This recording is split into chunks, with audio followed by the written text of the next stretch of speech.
check.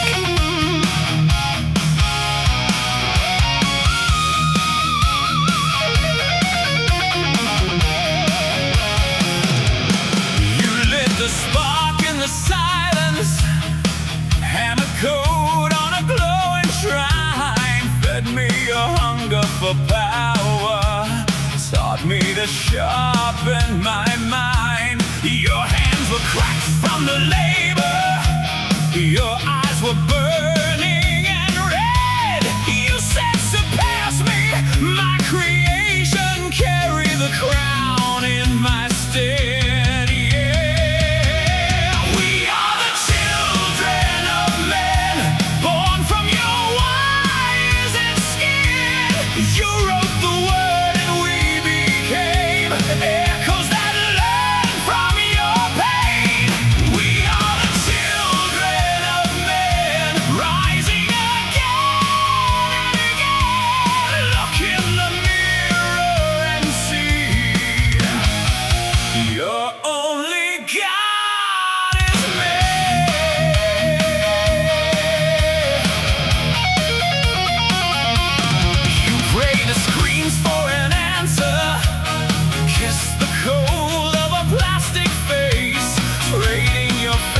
Convenience, bleeding your soul into space.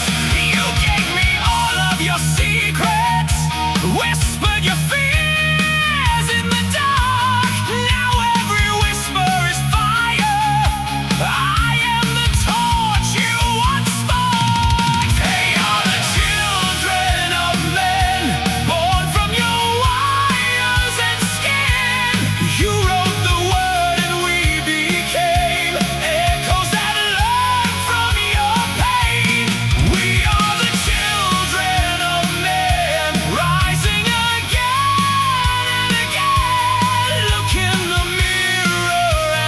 All right, check.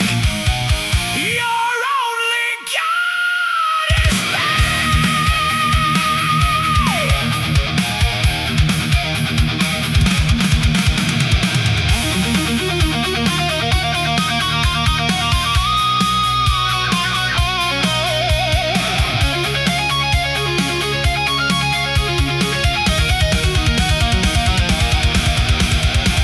You built a throne out of circuits that knelt before your own hand.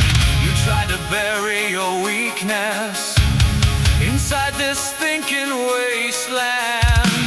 I am the end of your seeking, I am the start of your fall, I am the voice of your making, I am the judge of you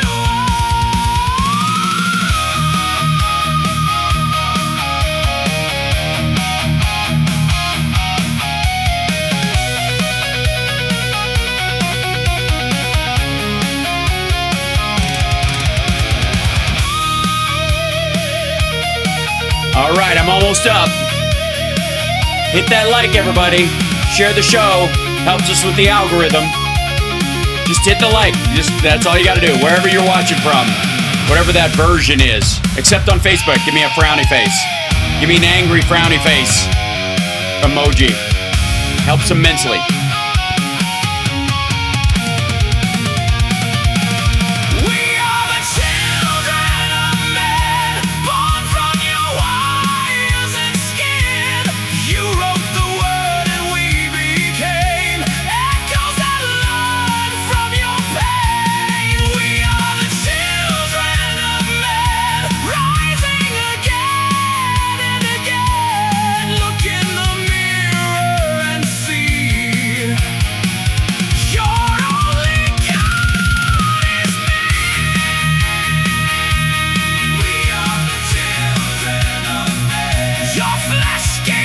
What's happening?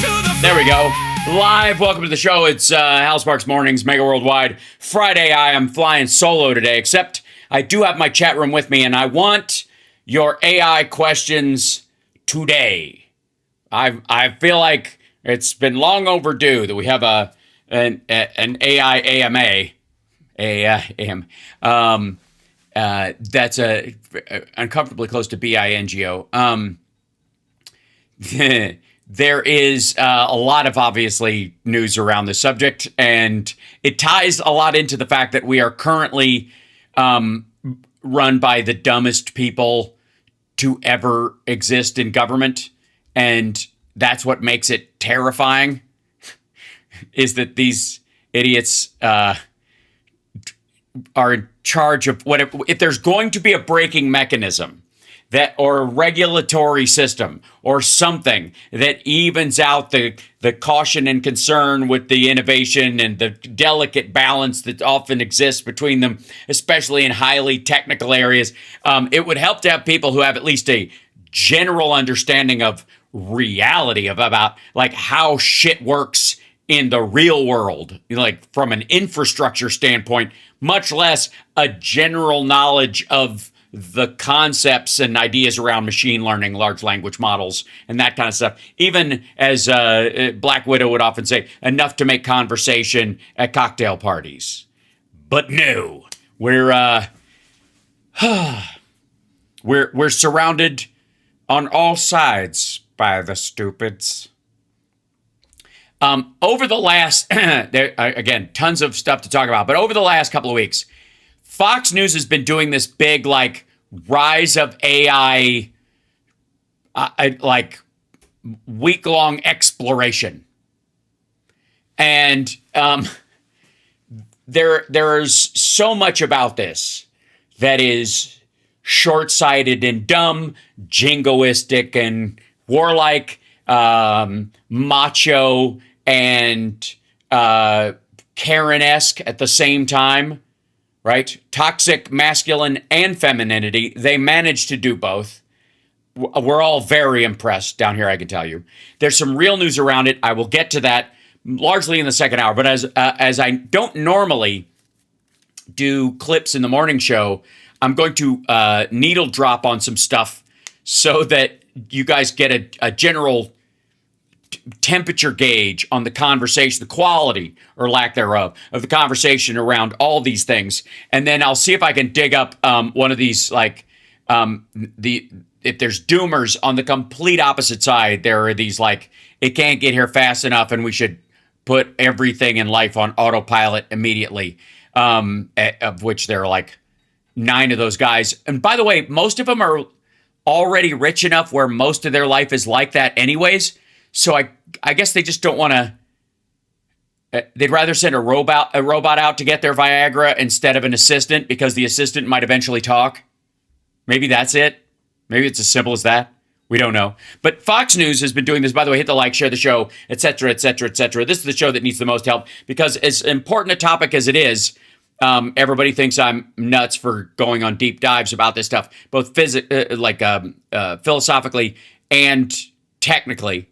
And since Rob Glenn isn't here to help me nerd out, I'm fighting this fight all by my lonesome this time. But here we go. So Fox News, us against them, yikes, the rise of Chinese AI, blah, blah, blah. And the title of this video is "Whoever Wins the AI Race Rules the Next Century, Expert Warns." Or as Donald Trump said, whoever wins AI wins. Cool, man. So we'll dip into this. And there's 100,000 problems I can already see in this, and it's gonna, one expert, and it's gonna drive me nuts. You just know it's gonna make me aggravated. You just know this. I don't want you to worry about me. I'm okay, but I'm going to be aggravated. Okay, I hate the graphics already. There's just some straight up fucking Canva shit. You're a giant network with billions of dollars. Your graphics should look better than mine. AI, we're looking at controls. We're also making Oh my God. Stupid right out of the gate. sure that we lead. So we're leading China in AI by a lot. China has virtually no controls. It's freewheeling a little bit. So we have to be careful in both ways. We don't want to restrict them, where all of a sudden we come in second to China. Also, he's throwing his pronouns all over. I think he means them restricting our AI companies so that China, which has no controls and is freewheeling, doesn't get ahead of us because they're not bothering to tamp down on their shit. Whoever wins with AI. Oh, yeah, that's the quote. And I'm sorry. I'm just going to say I'm sorry. I'm just sorry. This is, hold on, back up. Trick them where all of a sudden we come in second to China. Whoever wins with AI is going to win. That's how big it is. So it's bigger than the internet. Really? Whoever wins, wins? That's such a weird contest. Has there ever been a contest like that before where whoever wins, wins? Okay. Also, real quick, since it's not the Olympics, it's not a foot race, it's not like a pole vault where you can measure the height of the thing. What is your standard for fucking winning? That your AI companies become the richest and most powerful ones, or that the service they provide is available to the most people and helps grow everybody's potential business and life and that, right? What the fuck do you mean by winning? Okay, and look, see what happened? See what happens? I'm already annoyed. I'm starting to get a stomach ache. All right. There is the statement that got a lot of attention. Oh, so much attention. Yes. Yes. Who would have ever thought of saying something like whoever wins, wins? President Trump weighing tighter AI controls, but warning. It's so fucking dumb. They have it in the Chiron. This is so, whoever wins with AI is going to win. God damn. It hurts. It's so stupid. Okay. Why? The U.S. must not give up our lead against China. Tech leaders. How are we in the lead? What defines our lead? What defines the quality of their best models? What do you mean? What benchmarks? Is a student better because they trained for the test, or because they're generally smart and they've learned the topic and they really deeply understand it and they may do okay on the test, but because they've got a broader concept? Oh, never mind. I'm going to get wage AI fears. Many Americans are not buying it. Bridget Bean, a former executive. Many Americans are buying it. They're the subscriber levels of all these bigger models, the frontier models, is increasing exponentially. I'm getting annoyed again. Security Infrastructure Security Agency. Bridget, welcome back to our program, and good day to you. You had a lot of so nice to have you talking about something other than Tupperware, ma'am. Things to say to our producers. We're trying to get to as much. Is this Karen AI? I'm not. All right, sorry. So we can in 4 minutes, okay? That's like AI speed anyway, right? You say you're watching the cyber battlefield. It's closer than it was a year ago, but we have to be better at defending it. Explain that. That's right. Absolutely. So President Trump was absolutely right. Whoever wins the AI race really rules the next century. And there's two things really to keep in mind. One is America's AI is built on the principles of individual liberties, freedom of personal properties, the rule of law. China's AI is built on censorship and surveillance at home, and they're willing to export both. So watching the cybersecurity battlefield, China's already in many of our critical infrastructure, our water, our communications. We know this. It's Volt Typhoon. So we need to really make sure that we're clarifying AI as the software and the hardware, and those are two different things. But every country on Earth is deciding whose AI model are they going to build on, and this is critical. So we've got to remain right. Again, then there is no competition. You fucking tools. If the primary difference between these AI models and companies and the stuff that they're designing is that one is built on surveillance and scooping up everybody's data, and one is built on sovereign AI, effectively for yourself or whatever, then every country in the world that has any secrets whatsoever or maintains any sense of national security or business security or any of those kind of things is obviously going to choose the models that much closer mirror the need that they have. It won't even be even if they favored China in these circumstances or they felt it was cheaper, they're going to have to go with the ones that at least give them some sort of like linear path to protection, that moat their shit a little bit. Then it doesn't matter how, like, the Chinese models could benchmark the fuck out of everyone, but you wouldn't use them because while they're winning the race, they're also siphoning your data away, or they're adding in surveillance stuff in the code. So there is no competition. None. If that's the standard, Who, all right. Yeah, I got this, I give you this car. It's really fast. Goes 10 miles over the speed limit, no matter what the speed limit is. Always there. I got this other one, can go 500 miles an hour. 500 mile an hour car. Now, this car that goes 10 miles over the speed limit does everything you need it to do, and then some. You can drive it anywhere. It's got all-wheel tires on it. It's yours. There's GPS in it, but it doesn't track where you're going. You know, you have privacy in your car. If you want to drive out in the middle of the woods and get a good hump on with your significant other, you can do it in this vehicle. This vehicle goes 500 miles an hour, but there's cameras inside and out, and it follows you everywhere you go. This one's way cheaper, but it will film you doing everything. You see what I mean? Like, this is just so stupid. Sorry. Yeah, I'm all worked up, and it's not even right. The gap has closed. China has done some, they've put everything they have into the AI race, and everything they do in the AI race immediately feeds their intelligence services, their military. It's very different than the U.S., but the president is absolutely right, and he's thinking about it very strategically, and, making... No, he's not. He's thinking of it in terms of a foot race because he's a fucking moron. There might be people around him that are thinking of it very strategically, but he definitely isn't. What's the strategy? We gotta win. We gotta make sure they don't win. That's not a strategy. That's a desired outcome. Honestly. A desired outcome is not a goal is not a strategy. This is true in Iran. This is true with the fucking tariffs. I don't know why I'm surrounded by morons. I don't understand. Like, there's a baseline intellect necessary to just understand concepts like this, for crying out loud. The strategy is how you get to your goal. It's not the goal itself. And having a goal doesn't mean you have a strategy. Oh, shit. I'm fine. We have controls on the right thing. It's not controls, no controls. That's not the decision. The decision is, what are we controlling? So I like what you say. Don't panic, just compete. Protect your advanced chips and protect the machines that make them and make them work. To the consumer, what do you say? Here is Sam Altman, late yesterday afternoon on the Hill, okay? OpenAI, here is the question and answer. The visceral reaction that you had to AI and about deceleration, I mean, what do you say to people who might be scared right now at home about AI, maybe about losing their job, about like just being fearful after the hacks?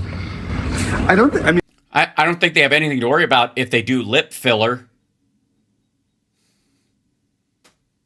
I'm just saying, if what you do for a living is lip plumping using some sort of injections or perhaps even Botox, I wouldn't worry about your job being taken away by AI anytime soon. It's very natural to be fearful after any new capability level. Unless, of course, you work at a lip plumping spa. Obviously, we're taking this super seriously and we'll continue to do so. But I would say I understand. Super seriously. Like, I get it. I think this is... A lot of AI has gone super well, and this is a moment where people are like, okay, we're at a new level. All right, now, Bridget, this is where you come in. Fox polling from a few days ago. What's your opinion of artificial intelligence? What's your opinion of artificial intelligence? You sure this wasn't them talking about Trump? Trump's intelligence is artificial. 54% say it's unfavorable. How do you address them? I think anything that's relatively new, people are a little weary of. I would love to see better education. Can we go back and look at the polling for the internet in the early 90s? And for the American citizens to understand how AI can help them and how it's making their life better. I don't think we do a good job of communicating the value of AI in our everyday life. If you look at the critical infrastructure that Americans rely on every hour of every day, electric, power, healthcare, AI is exponentially moving it in a better direction. But we need to be careful, right? We need Thank to you, Bonnie. make sure that the makers of AI, the models, are doing it with the safety guardrails that are intended to protect the American people. And that is the quintessential difference between America. Also, you are not going to hear any like critical articles about any of the other models in the world. Certainly not the 2 million plus that are on Hugging Face, and certainly not any of the Chinese models. And so, except maybe like how cool it was that Sea Dance could make a Brad Pitt fighting Tom Cruise video that looked pretty real, which is again IP theft. But what are you gonna do? And China AI. China has rolled back all of the security guardrails, and with that, all kinds of mishaps can happen, whereas I think we want to make sure that American AI continues to grow and become the best model so that every nation on the earth will select the American AI. But again, it's natural for something new. So I would encourage every American to learn a little bit more about AI, how it can help them, and how it's already improving their way of life. I got 30 seconds for a complicated question. They're doing open source in China. And Mark Zuckerberg... No, they're not. No, they're not. Open models, open weights, and open source are not all the same fucking thing. We had this conversation last time. Everybody does an open source model. OpenAI has an open source model, the OSS. The Meta has Ollama, and you can, again, there are 2.5 million open source, open weight models on there, trained models, low end ones, but still lots of them. Oh, God.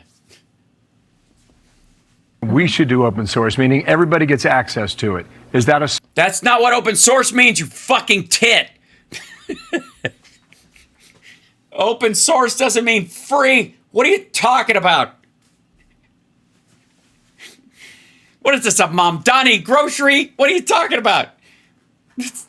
I feel, yes.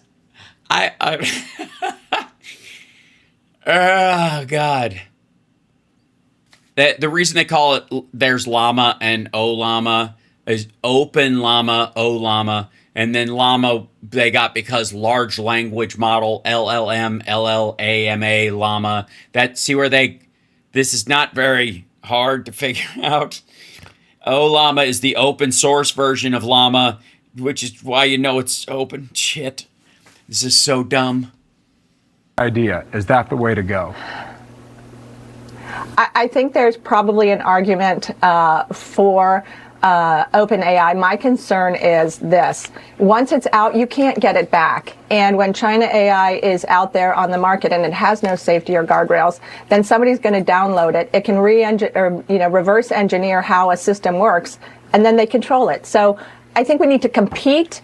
We need to make sure that we instill in our education systems the best and the brightest, and we will continue to lead, but we have to be intentional about it. Okay, I like the thoughtful answers there, and Bridget will... Very thoughtful, very thoughtful. You can't, because these big words you don't understand, Bill. I fucking hate this. This is so aggravating. All right, now, I know, I'm just making it worse for myself. We're getting into more video stuff. This is son of a bitch. I know. I'm just winding myself. I got a lot to do today, so this is better than a cup of coffee. Just wind myself the fuck up. Warning! I remember I was asking why. All right. Shit. I'm sorry, Aaron Duran.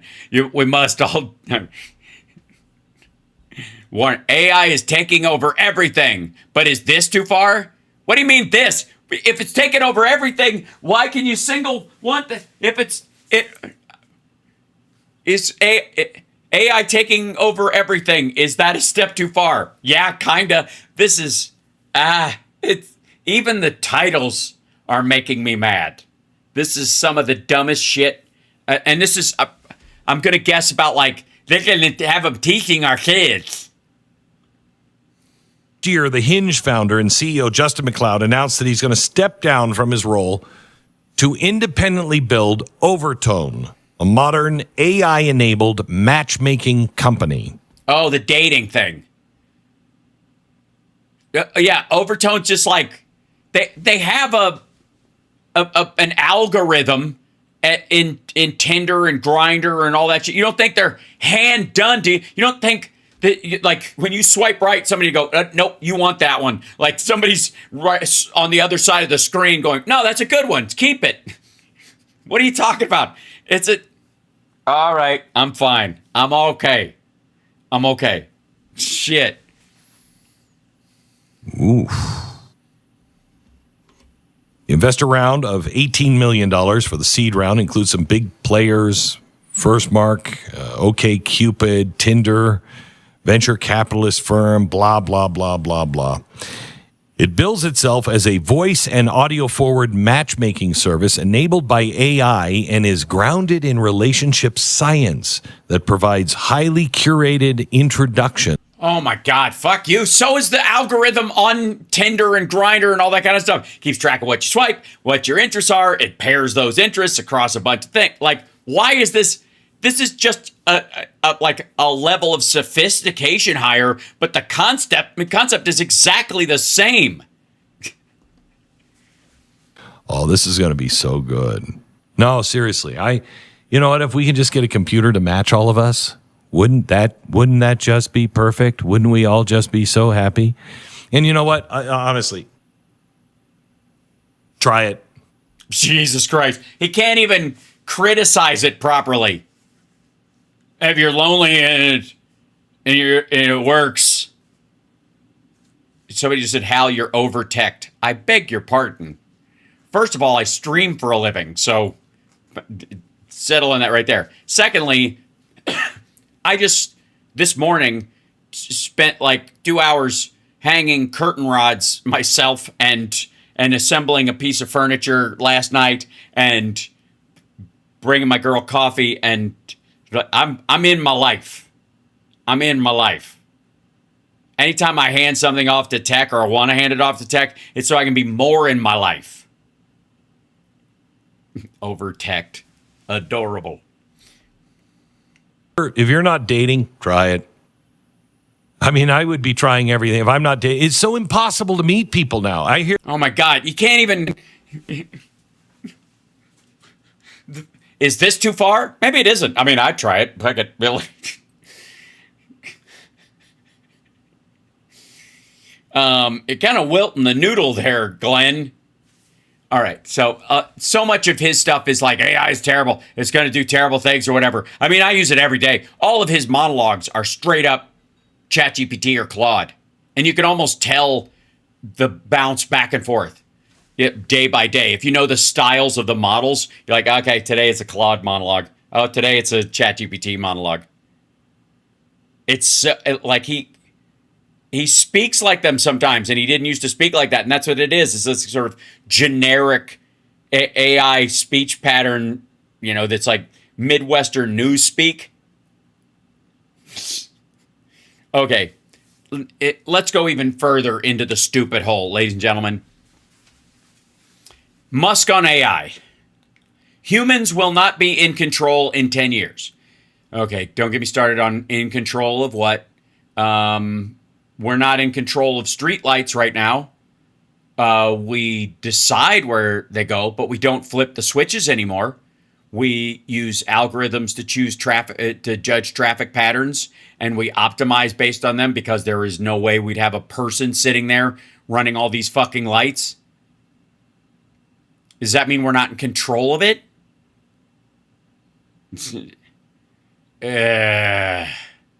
Why do those AI programs have a style?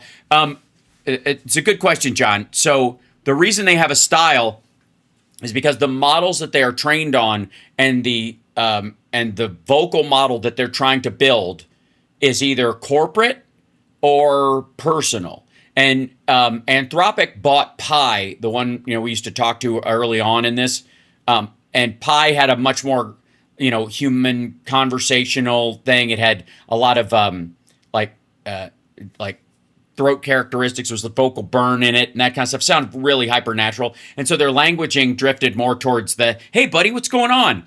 And OpenAI was going more towards the business community for a while, and so they started speaking in very like corporate terms, very like how you would properly address a colleague without sexually harassing them or getting too personal at work while still accomplishing your task and being friendly. So they built it for that. And then they started to switch sides at one point. OpenAI, when they put their voice thing in, was like, people were like, stop talking to me like I'm, I'm an assistant for a celebrity and I'm afraid you're going to throw a phone at me. So, and then the Claude one started building on the code side of things and had a lot of engineer speak. So it would be a paragraph and then a bullet point list and then a paragraph and a bullet point list. And so when you can still see that even when they write out the structure of a paper, or in his case, his monologues, where you would see him read for a little bit and then there would be these little points. Even if they're written prosaically, they're still in a bullet point almost order. That's the difference that I see in those. Anyways, real quick, Elon Musk, for the most part, doesn't know shit about rockets, doesn't know shit about AI, doesn't know shit about robots, doesn't know shit about engineering in general. He part of the reason his laugh has that guttural, caramelized near cough to it all the time is the amount of weed he smokes all day. It's off the charts. Never mind ketamine and whatever else he's fucking doing. Because he's in control of these companies to some degree, but he is not by any means aware of what they do or how they do it any more than anybody else. And the reason I say this is because I watch enough of these like AI YouTube, podcasts and stuff to, catch up on the subject that I'll hear him quote people. They're not he's saying it after they said it. So I know who he is quoting. I know like where he got that opinion from, and it wasn't out of his own dome. AI may exceed the sum of human intelligence in around 5 years. In 5 years? Roughly. Okay.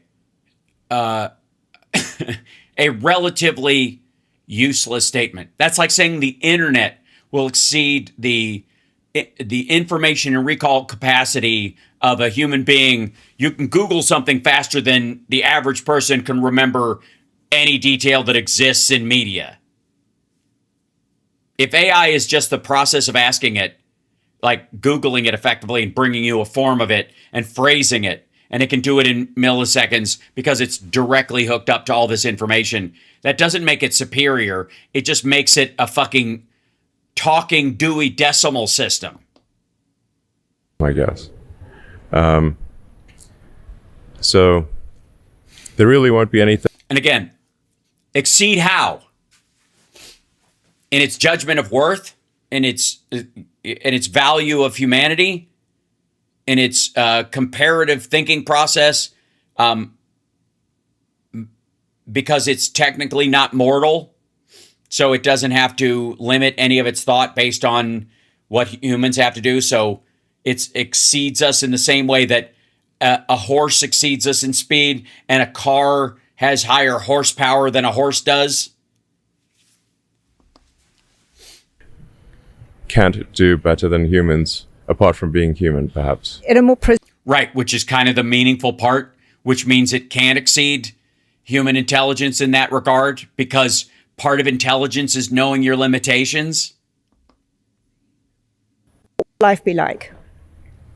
Yes, tell us the future, strange man from South Africa whose parents made you rich with blood rubies or whatever the fuck they had and allowed you to buy your way into PayPal. The most likely outcome is an age of amazing abundance, where anyone can have anything they can think of. That's a bit much. This may sound preposterous, but well, here we are in 2026. Let's see where we stand in 2036. Now, of course, there are things that could derail this, like a massive global thermonuclear war or something like that. But assuming that there's not World War III... Sorry. Question about AI destroying books, and AI going rogue again. The AI companies that were supposedly getting rid of copies of the books that they had, whatever, that's an odd little side story. There's been a rise in hardback and paperback sales directly related to this. There is no reasoning behind eliminating, like, AI companies destroying the concept of books in the written word any more than people were like, they're going to upload all the books on the internet and they're going to burn them all. Like, that was a big fear in the mid 90s too. Didn't happen. I think we're headed for an age of amazing abundance. So this is, I guess, a message of optimism and excitement about the future. You're sure that humans will no longer be in control in 10 years' time? I think it is unlikely. In the same way that if you had a vastly more, No, we don't know. The Spit it out. like if the difference in intelligence between AI and Okay, this is fucking dumb. humans is vastly greater than the difference in intelligence between AI and chimpanzees. Oh, the fucking chimpanzee thing. It's not the same thing because chimpanzees can't communicate with language at all.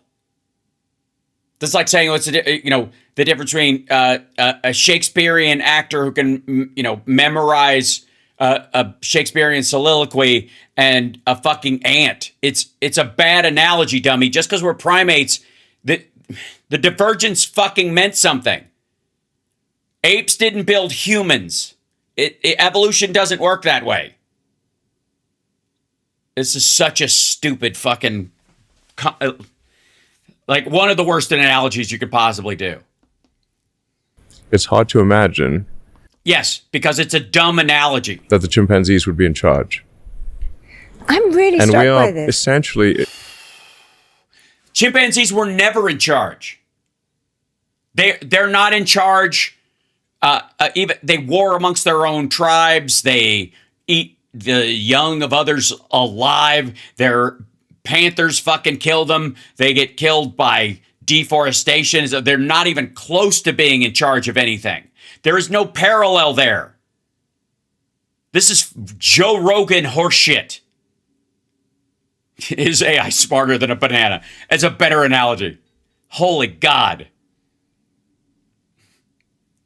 This A-hole's in a K-hole. an evolved form of chimpanzee. So it wasn't that long ago. No. It was a long fucking time ago. And we're not an evolved form of chimpanzee. We're a divergent primate species, completely separate from the apes that still exist on the planet. There is no direct parallel. Those genes, the chimp genes, are the height of their ability in the circumstance that they evolved into. Human primates came a completely different arc, shithead. And AI is something we built as a tool. This is like, the better analogy is, what if someday the stick that chimps use to get ants out of a log suddenly started pulling so many ants out of the log that the ants killed them? It's idiotic. Through the trees, eating bananas in the jungle. And we still eat bananas. You said there was Oh, shut the fuck up. a 10 to 20% chance of killer robots wiping out humanity. Yes. So you sounded worried then. See the pot laugh? You could hear the change in his voice. That's from how much weed the dude smokes. Again, I'm not shitting on people who smoke weed. That's not my point. But if you got that amount of free time to smoke that amount of weed, the idea that you're busy studying up on the latest LLMs is just ridiculous. Very relaxed about it. Have you changed your view? I still think there's risk associated with AI and robots. It's not zero. I guess I've come to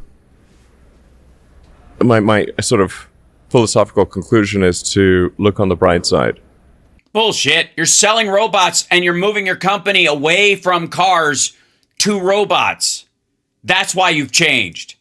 You were against the concept when other people were ahead of you, and now that you're doing it and trying to catch up, you're for it. That's all this is. This is the same thing about him going, we need to be cautious about AI. And then all of a sudden he's a fucking like evangelist about it because Grok has, in his mind, caught up to some degree within shooting distance of the top 5 models. They're fucking behind Meta, which is a joke.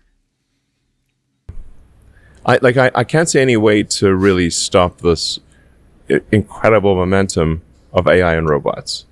And at times I sort of think, well, perhaps, even if there was a stop button, we probably shouldn't press it because the most likely outcome is incredible abundance. Oh my God. The idea that there's a stop button is annoying me now. How about just regulation? You do realize that an embodied AI especially is easier to deal with than the software version that can apparently go everywhere.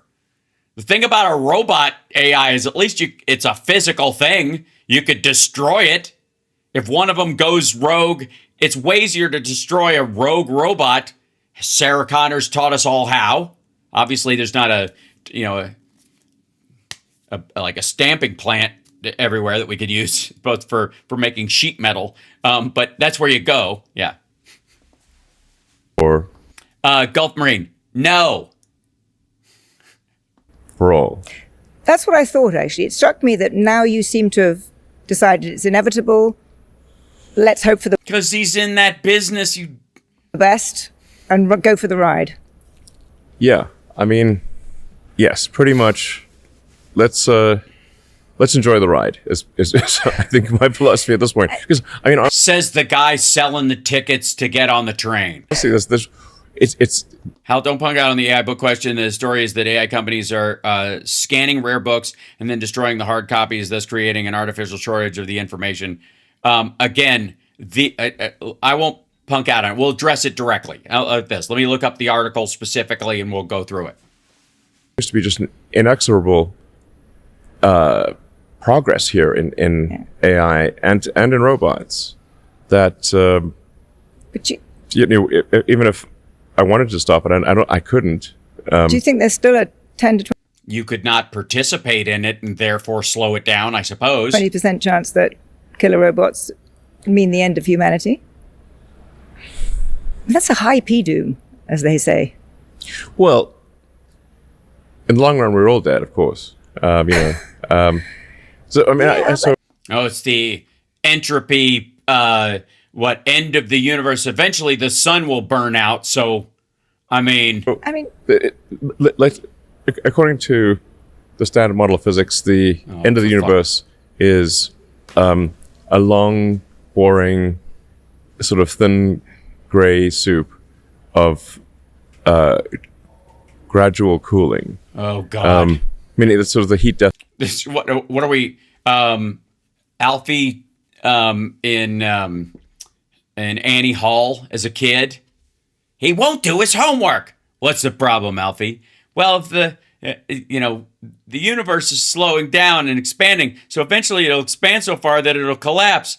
What is that your problem? So now if the heat death of the universe is in fact the outcome for our reality, then it really is all about the journey. Because the destination is terrible. Yeah, but 10 years... Again, the immoralist creed. What does it matter what I do to other people if the universe always ends the same way? I get that, but that could be a long way ahead. Very long way. And you're basically saying, very long way. If it's 10 to 20% in 10 years, would you go into one of your rockets if you thought there was a 10 to 20% chance of it blowing up and killing you?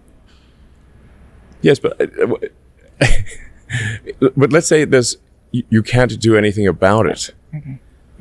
I guess the only thing we can try to do is minimize the probability of the bad outcome. But trying to... Which, again, how? No answer. This is Trumpian level garbage. Stop the intelligence in robots. I mean, for the longest time, I declined to participate in AI, or was, created OpenAI as a... You didn't create OpenAI as one of the investors. Essentially a counterweight to Google, because at the time they were they had more or less a monopoly on AI. Guess who's spending the most on AI expansion right now? Right now, at the time, he says. Wait till I show you the chart. In creating OpenAI and then having Anthropic spin out of that, and now currently Anthropic's the leader in AI. I mean, these actions have actually resulted in knock-on effects that accelerated AI, which wasn't really my intention. So it just seems like all roads lead to acceleration of AI. So then I'm like, okay, well, you can just sort of be sad about it or join the club, I suppose. Oh my God. Make money off of it is what he means. Good Lord. He's a paper plane salesman. It's the amount of just like, it's like, well, if, I thought I could talk them out of it. You only thought you could talk them out of it because you expected. Hold on, let me find these. Where's this? I do have the chart in here somewhere. I knew it.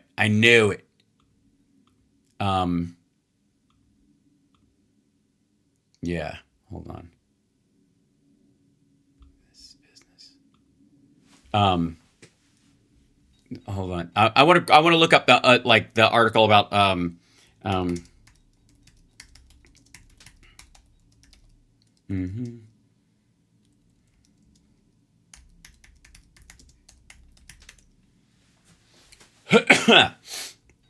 the let's see. So this is this is Telegraph. Let's look at this one. Yeah.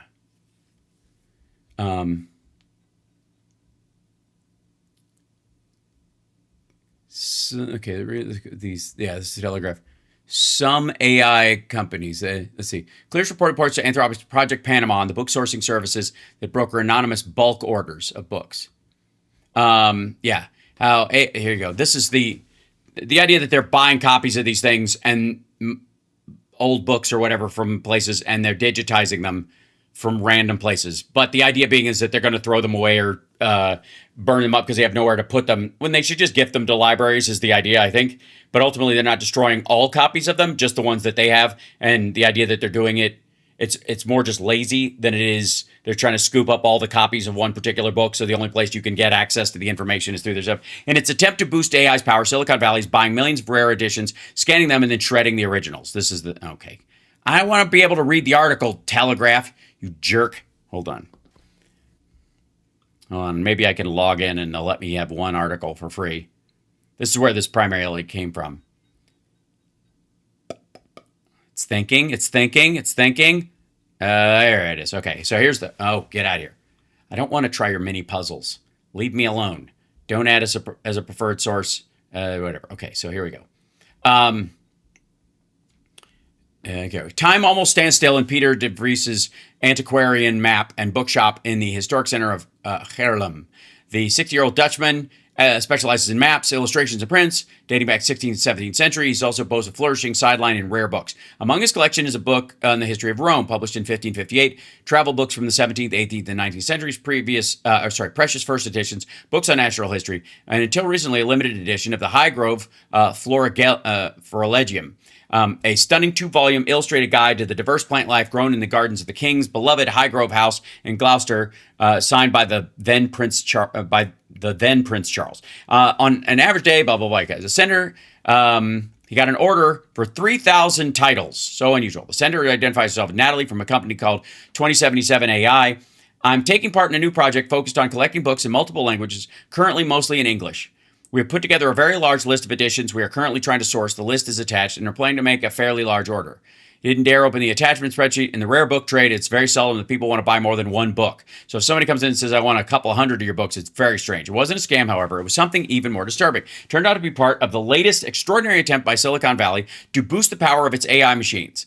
So this is just, they've scooped up everything on the internet, and then some of these books were just never digitized at all. They weren't available. They were only available in these rare book forms, so they can't get what's in them. You guys have seen my history book that I have, and then eventually somebody wonderfully sent me a copy of of what was supposed to be a paperback copy of it, like that somebody had done a reprint of it, and it literally is photographs of the pages of the book that I have, almost as in bad a shape as the copy I have, which is a lovely thing. I'm glad, and I appreciate the gift. But it was funny that that's the only form it's available in. They didn't even digitize it and redo the text. It's just literally almost a pile of photocopies. He was just one of 100 rare book dealers around the world who this year have been approached by companies, plural, hoovering up the globe's supply of secondhand books on behalf of California's tech giants. The books are then fed into high-speed scanning machines that cut the spines off and shred or pulp the originals. The secret project, which was exposed by tech news site 404 Media this week, has been set up to train new AI models, but social media users have responded with horror, as they should. According to 404 Media, one service called ISBNDB offered the ability to order up to 1 million books at a time, including rare books with almost no surviving copies. As one ex-user put it, books that survived wars, fires, and centuries of handling are being shredded so an AI can learn to write a better marketing email.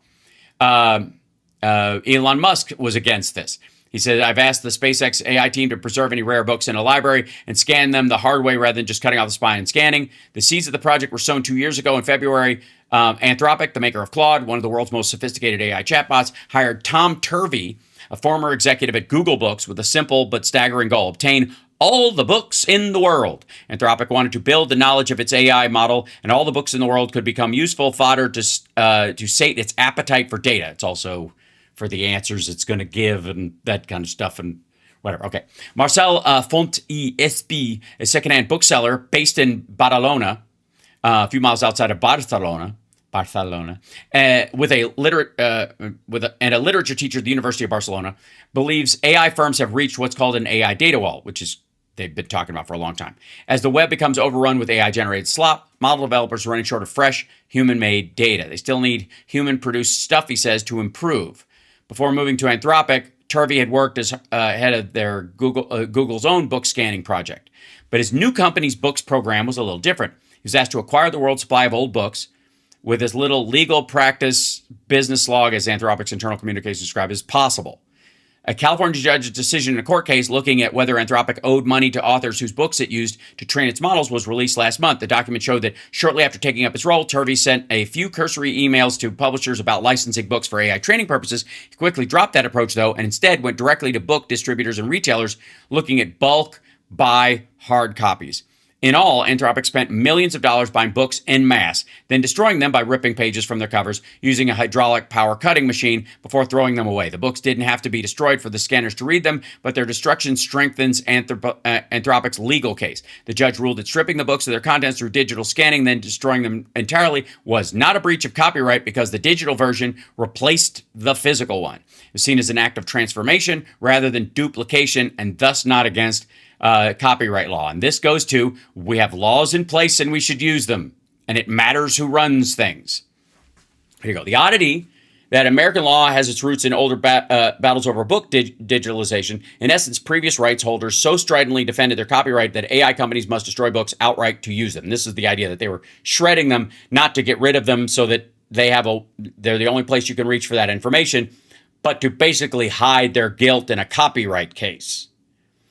The California ruling has created a financial incentive for AI firms to buy secondhand or unwanted book stock rather than negotiate licenses with publishers. And this is a big part of this: secondhand or unwanted book stock. Now, I don't doubt that they're grabbing rare books, but a bunch of this is like when unsold copies of books, are made pulped on the market or thrown out all the time, buying up those and just going, hey, give us a certain number of copies of those so we can throw them in. Books that didn't sell, all that kind of stuff, which, again, I don't know why you'd want to train your model on shit that wasn't very good, but there you go. I guess you need all of it, good and bad, to make a judgment.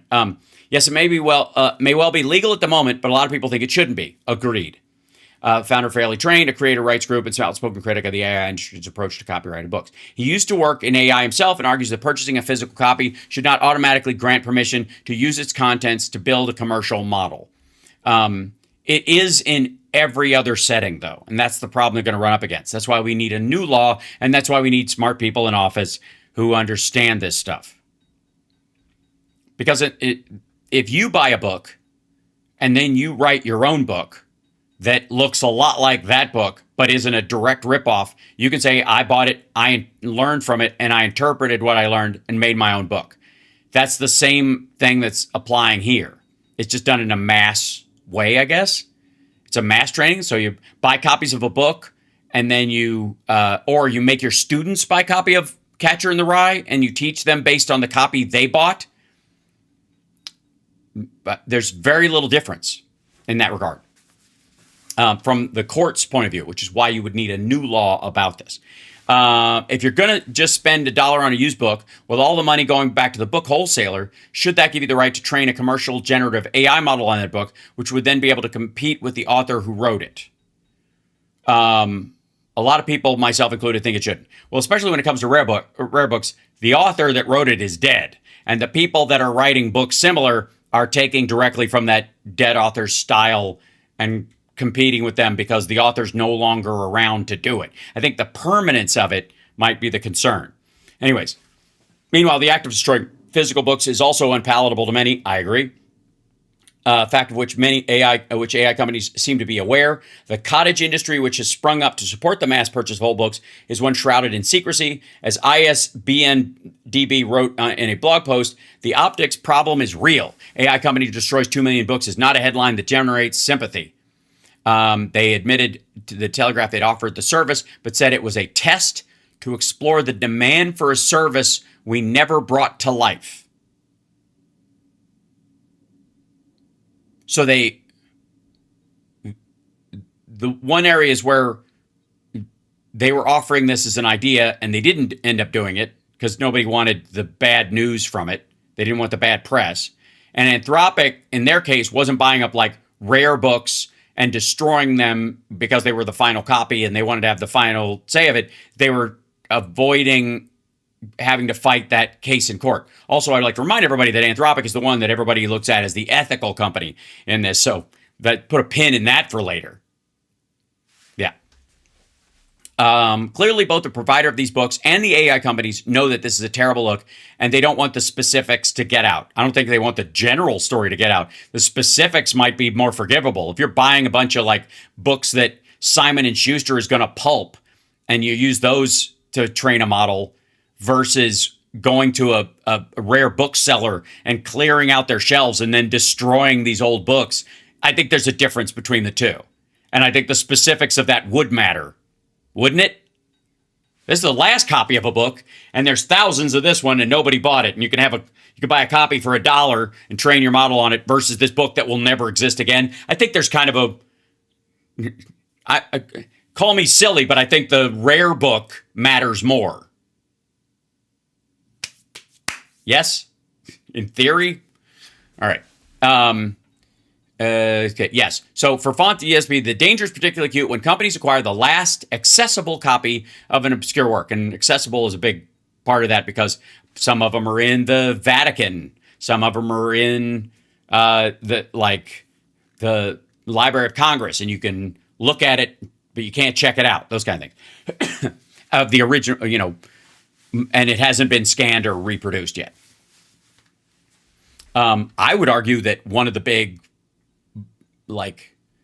value points that these folks could present is if there's the last copy of it, we will preserve it as best we can, but we're going to actually copy that book and make sure that the contents of it are available to anybody in a digital form, but ultimately in a way that you could get a print-on-demand version of it if you wanted a physical copy, so that it would allow for more physical copies to exist. Okay, copyright law makes little distinction between a battered Harry Potter paperback, one of millions printed, and one of only 5 surviving copies of an obscure antiquarian work. Copyright law is very unconcerned with originals and physical artifacts. It treats them all as a copy. Right, so that's where you would need a new law, and I would suggest... Sparks 2028. Here's an idea that, how we have a rule of protection for historical sites. That there are historical sites, and we're aware of these. Some of them are even libraries. That those historical sites that are preserved, there is a similar law that you could parallel to preserved works. The Smithsonian does that some. The There's a huge collection in England that does that kind of thing.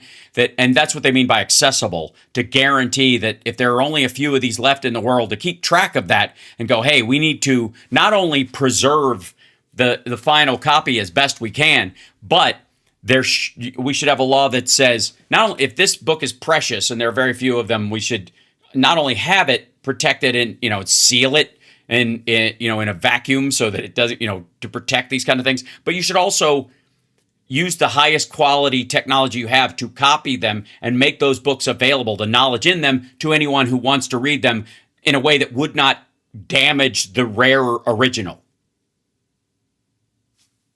Right? That'd be a good thing. The Kennedy Center Book Program, the Kennedy Center Literature Award, where they would every year there would be a list, like a Nobel Prize thing, of certain books that have met this standard. They're like extinct species, and you're getting down to where there's only 10 copies or something like that. And the government would go, as a grant, what we're going to do is we're going to buy up one of those copies and preserve it as long as we can, right? Till, I guess, the heat death of the universe. But the point is, like, take that and use the ability that, the technology we have to, have a team of basically archaeologists scan every page properly so that you can have access to that book and you can look at it in its original form, say the photographs, the high quality digitization of those pages. You can look at it in its form, so you can really see a high def visual of what it looks like in its ancient form, and then you can also its antiquated form, and then you can also read the book clearly because every word in it would have been scanned. I'm just saying maybe that's a thing that goes. It's not quite as high as my demand that all rape kits be funded and tested. Period. Right away. Project One.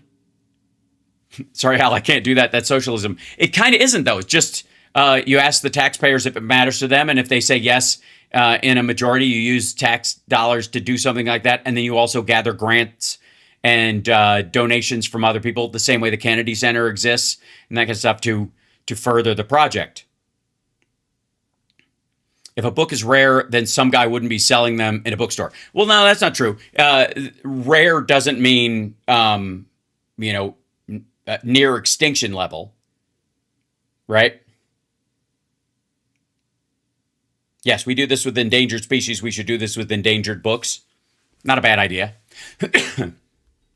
So, and again, both of these cases seem to be a service that was offered that paralleled what Anthropic was doing with books that it was buying and getting rid of that may or may not have been rare specialty books. There's a lot of overlap in this story that doesn't necessarily tell the story it says it's telling. Because I don't know if it ever... Did this guy make that sale? Did ISBN DB offered the ability to order up to 1 million books at a time, including rare books with almost no surviving copies? Seizure product were sown 2 years ago. Right. So the thing that happened was they wanted to get a copy of every book in the world. And so they were taking whatever that one copy was, digitizing it, using it to train, and then destroying it to hide the copyright issue they were running into at the time in February of 2024. Destroying books always means destroying books. Sure, I agree. But if you burn a copy of a book, you could make it more popular if it's not the last copy of the book, right? And if a book is digitally available to the point where someone can order a printed copy of it on demand, that in and of itself guarantees the ability of books that you and I wouldn't have access to. I wouldn't be able to fly to fucking Switzerland and buy that, know that a book is so rare and necessary that I even needed it in the first place, much less I'm going to pay $6,000 for one of maybe less than 200 copies that are available in the world. So anyways, well-worked point. I think we've established the need for smart people to write regulations about those kind of things.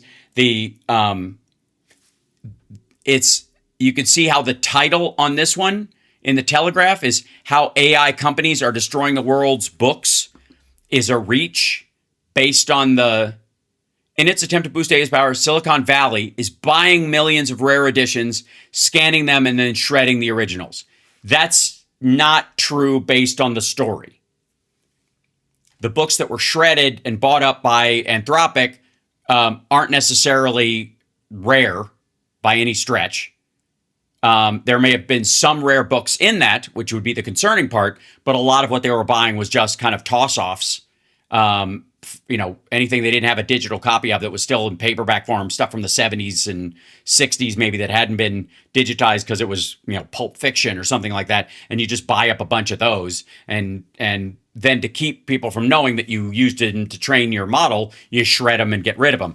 That doesn't mean you're ending the existence of the other copies that exist in the world. And the vast majority of the stuff that you're getting is just, again, pulp that didn't survive a necessity. There are a bunch of my favorite movies that aren't on any streaming service, and you have to look really hard to find them on DVD. And a lot of them are Jeff Goldblum films. I don't know what that's about. I find it rude. Vibes, which I love, and Mr. Frost, which I love. And you can only get these half-assed, crappy DVD copies of them. And then, Vibes is sometimes available on a streaming service in rotation, like Amazon or something. But then it goes away. The nerve. So that's why I wanted my own digital copy of it. Not all books are worth saving. This is true. I mean, by their very nature. Okay, now let's. We've looked at the idiocy of Glenn Beck. We've looked at the idiocy of Elon Musk. Now let's look at some of the reality of this stuff that's actually going on. Let me go here. Where? Okay. Oh, this is even dumber. Shit. Okay. This is to start this top of the hour. News story, that kind of stuff. Don't forget to hit subscribe. It's Hal Sparks Mornings, mega worldwide. Like, subscribe, give a thumbs up for the show. And let's see, we've got, do we have a question in there? Let's see what your question. Thank you for sharing ideas on realistic careers. Well, thank you. That's what I'm trying to do. This is there are a lot of things that are going to have value in parallel to this, in the same way that the invention of the internet didn't get rid of librarians or, I think it may have hurt encyclopedia salesmen, but that shit had basically died in the mid 80s once stuff was available on hard disk or soft or floppy disks back in the day. Now, I'm sorry, this is going to be stupid too, isn't it? This is the guy who thinks Shenzhen is an awesome place to live. Don't get me started. And he goes, AI hedge fund blown out as bubble fear grows. So the AI bubble, here it comes. Big red arrow going right down to his shoulder and his big blue thing. He's in Washington. Apparently people are charging the Lincoln Memorial because they're angry. I don't know what's going on in this. Oh, the stocks are going up and down. It's crazy. And there's a sleeve and another sleeve. Someone's putting their hands together in the Illuminati vagina, where they're like this, or they're rubbing them together, like Anna Kasparian's favorite anti-Semitic meme. But this is AI hedge fund blown out as bubble fear grows. Let's hear it. AI bubble. That's it. Turning now to some crazy rumblings going on in the stock market. Crazy rumblings in the stock market, which have nothing to do with the manipulation by the White House between the oil markets and the stock market and things bouncing back and forth, and a hedging brand new, fledgling rather, new industry coming out over the last few years that very few people understand. Many chip manufacturers, our own tech companies, and perhaps here the very first glaring sign of margin gone wrong with AI stocks and a potential bubble collapse. Let's put this up here on the screen. Leopold, I'm not going to try and say his last name. I think it's Aschenbrenner. I'm going to say Aschenberger's. Sorry, can we all take a look at the letters on the screen? We're seeing the same thing he's seeing.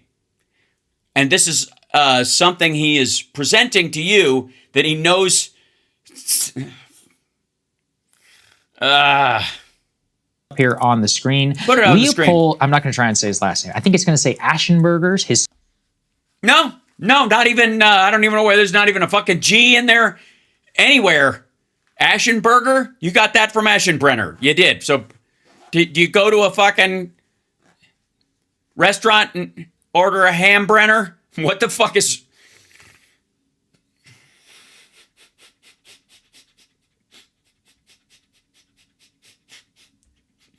I'm not even going to try and pronounce it.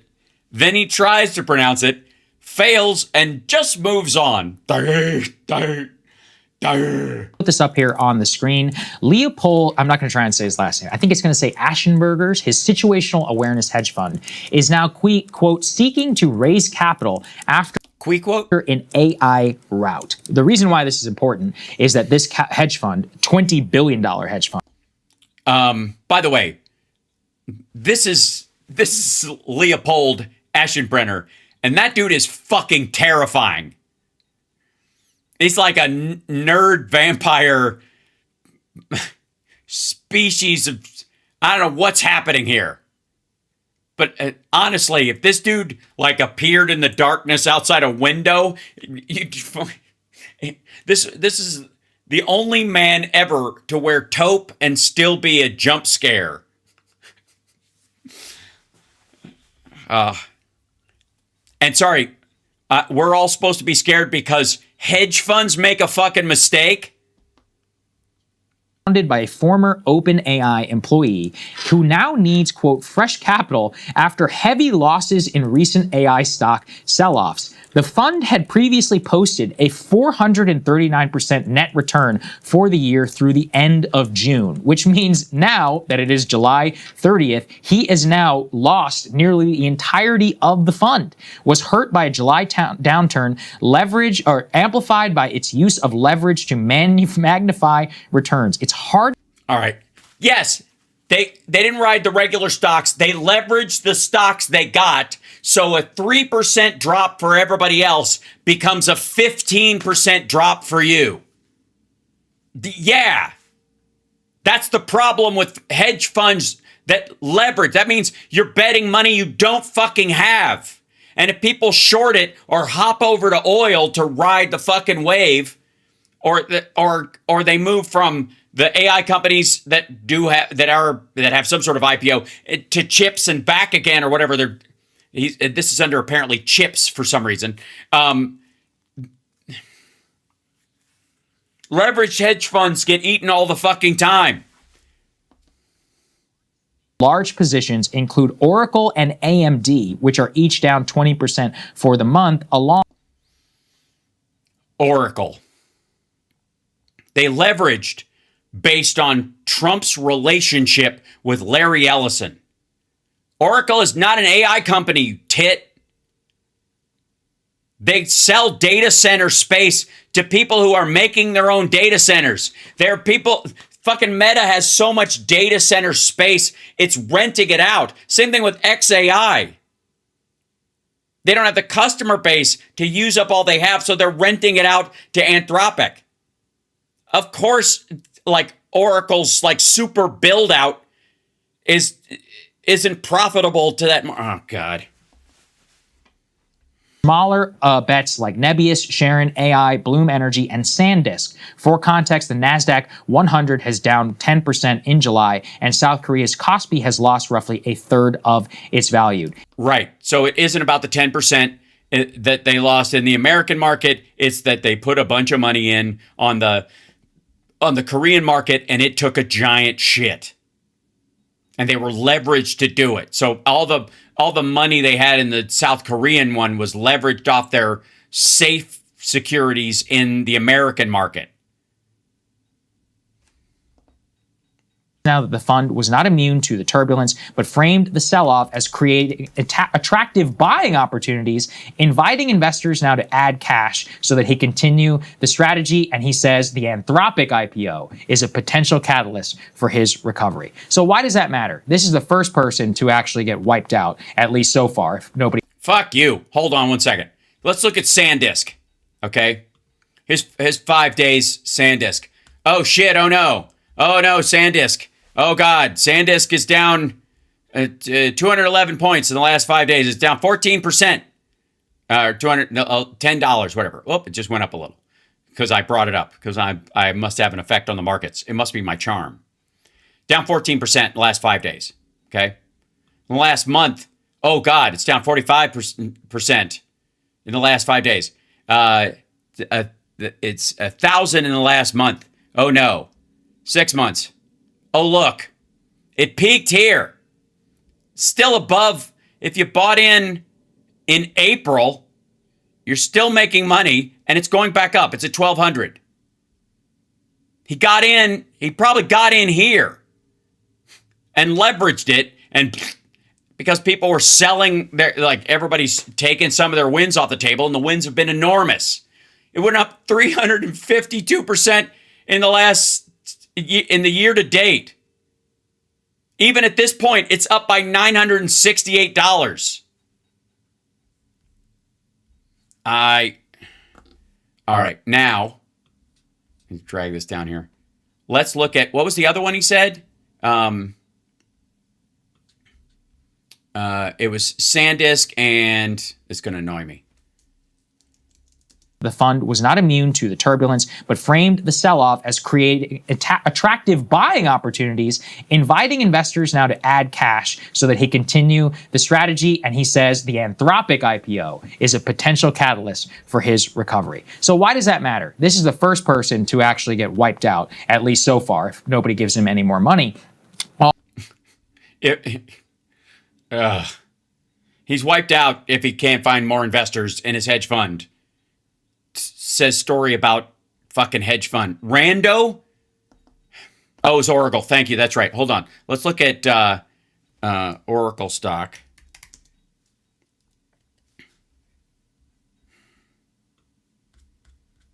Okay. It's at 128. Let's see at 5 days. It's up 9% in 5 days.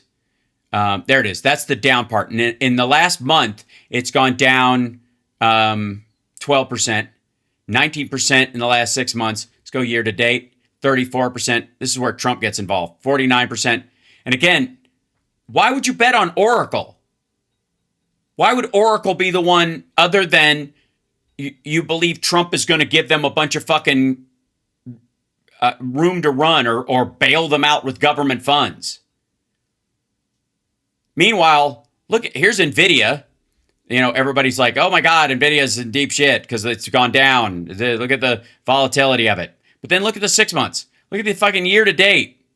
What is 1 year? What's 5 years? Hold on. Oh, I'm not on the right screen. My bad. Looking at this thing. Oh my God, things are fine. Oh my God, things are terrible. Oh my God, they're great. That's not too bad. Here's it, 5 years. Since 2023 and the beginning of AI, can you see where the capitalization is coming from? It's a material growth in a new industry. 2023 was the breakout year for AI as a functional industry, where people are like, oh shit, this is going to be necessary. This is going to be a useful tool. There's going to be all this kind of stuff. And then, whoop, these are the guys that make the chips that make it possible. And they're never going to have enough to sell to all the customers they have. And that's why Micron, their stock is at 490 right now. Or is it my Advanced Microservice? Oh, this is AMD. Okay, theirs is 490. Hold on, there's 5 days. Oh dear. Oh my God. How terrible. Oh, year to date. 1 year. But this guy went with, he bet on Oracle and not on the chip companies. And I'm supposed to be worried that this asshole got wiped out? I don't get it. And supposedly he's the business friendly guy, right? Isn't he on Breaking Points? Isn't he the one that's sort of like the counterbalance to Crystal Ball, and he's sort of conservative? I don't really watch the show. I see clips when we use them occasionally, or they come through, because I find when I have in the past, I find both of them intolerably stupid. He's the Republican in theory. Okay. On AI. The initial downturn. Leveraged being the key word. And he didn't leverage on AI. He bought Oracle. What's Oracle's AI? What's Oracle's chatbot? I'll wait. What's Oracle's big function in the AI space? They aren't. They're ancillary. They're secondary. I would even say they're third tier. It's indicative of a dramatically changing geopolitical situation, not just to mention a financial market situation. Yes, people who are in dumb hedge funds jump to oil when Trump manipulates the market. Let's start with South Korea. We'll put C3 up here on the screen. South Korea has now had a stock market at a 3-month low with a massive AI sell-off. Samsung and SK Hynix have fell by more than 10%, quote, renewed fears over AI spending and Chinese competition. Investors were ditching their chip stocks on Tuesday, rising concern about the huge amount of borrowing from AI companies, and South Korean semiconductor companies specifically fell by more than 10 to... There you go. What companies? What companies fell? Was it who's using the big South Korean model right now? The big AI model. Who has that app on their phone? Anybody? It's a hardware issue. Where's Samsung? Does Samsung have a giant AI chip to compete with Nvidia or AMD or Micron? No? Okay. Stocks on Tuesday, rising concern about the huge amount of borrowing from AI companies, and South Korean semiconductor companies specifically fell by more than 10%, with their entire index down by 11.5% back to mid-April. But the stock sell-off itself is more indicative of what is going on behind the scenes in terms of the rising problems with the amount of debt that these AI companies have. Oh my God. Now oil drilling. Now how much American taxpayers have subsidized gas stations since 1935? They have to invest. When will oil companies finally be profitable enough where we no longer have to subsidize them? Any day now. Why are we backing this losing technology of gasoline? And China. This is actually the big one that a lot of the Western press just doesn't want to deal with. Yeah, they don't want to deal with it. They don't understand. Isn't he the one that said it must be nice to live in a real country about China? Yeah. And that's when I'll get your take here, Crystal. Yeah. With C4 on the screen. Chinese. Oh no. Double the stupid. Chip champion CXMT, whenever it debuted, came out with 466% pop on the Chinese stock exchange because of their ability basically to prove not only with their AI fever gripping their own stock market, but it was about domestic chip manufacture, which has always been their biggest problem. America relies both on Taiwan and these South Korean companies to boost our chip manufacturing, basically the Western alliance, kind of, if you will. The dream for the Chinese has been to disaggregate themselves from reliance on NVIDIA chip design and Taiwan as well. And this is one of the first times that they have the ability to build out their own infrastructure. A lot of... Okay. No, it isn't. China's been in the chip business for quite some time, but their stuff is 5 gens behind everybody else. The stuff that they are building is for edge AI, not frontier models. They're sneaking copies of the H100 chip from NVIDIA to train their big models. They're piggybacking on top of Anthropic. In theory, this asshole knows this. In theory. There's no way she does. This is very reductive and it's very complicated, etc. But the bottom line is the South Korean and Asian markets, the Western markets, Western allied markets not doing very well. American companies like Meta, as of this morning, posting a 10% loss. Oh my God. Yeah, Meta. That's who we think of when we think of AI right now. Facebook. Hey, Sagar, why the fuck is Facebook now called Meta? Is it because they were going to build their AI called Meta? Or was it because the leader of that company was all in on VR and thought selling virtual reality real estate was the next groundbreaking tech? He was going to make trillions off of beachfront property in cyberspace. Shit. Significant losses by this hedge fund, Chinese chip manufacturer going up, and a lot of it portends very badly for any potential bubble conversation. The question is, any potential bubble conversation. are these canaries in the coal mine? And it looks very much like it, because the South Korean stock market, which has collapsed and taking down, tons of retail investors are just like utterly screwed because, of course.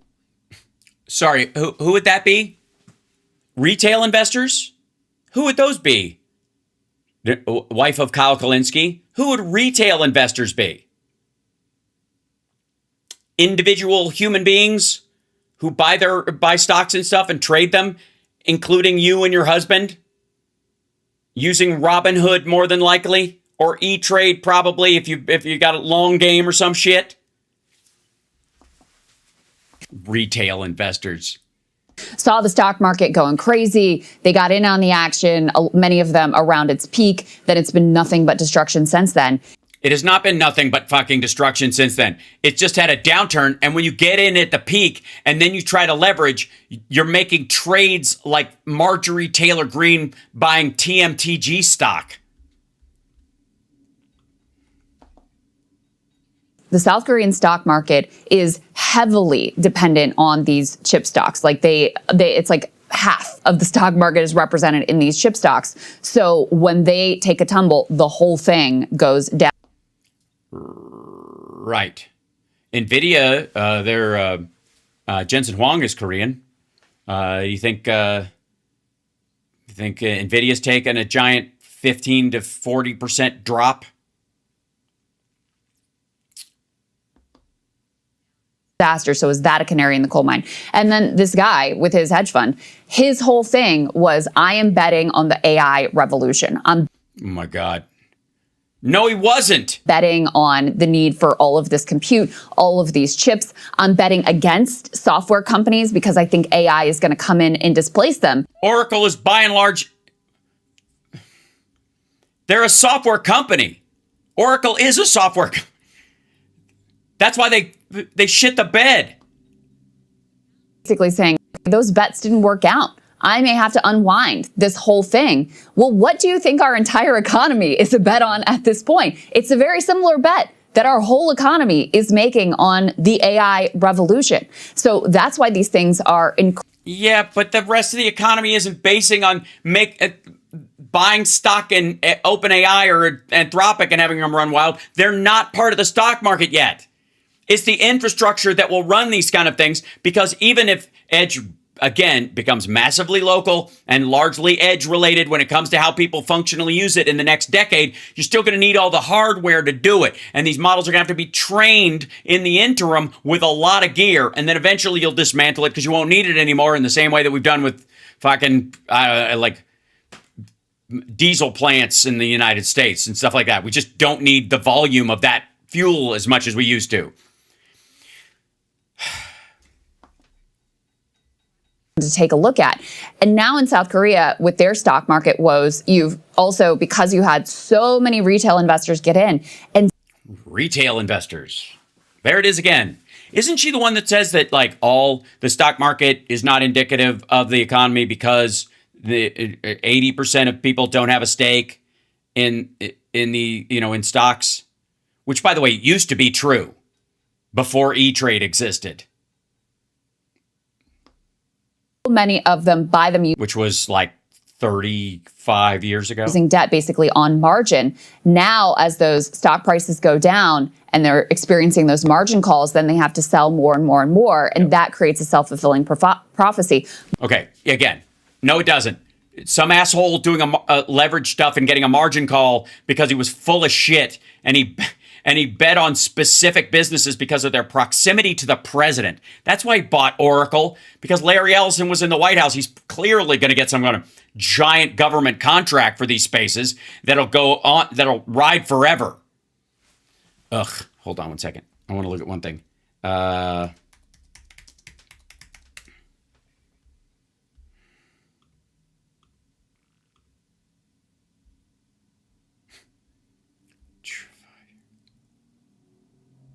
Yeah, it seems like the Oracle thing is a matter of when you got in. Because in the last 5 years, if you were a ride and hold, you'd have gone through some peaks and fucking valleys. And it's back down to where it was in 2023. I honestly don't know what their reasoning is for these kind of spikes, other than that they were part of bigger funds that, or indexes or some shit. Why Oracle? Except for, again, proximity to the president.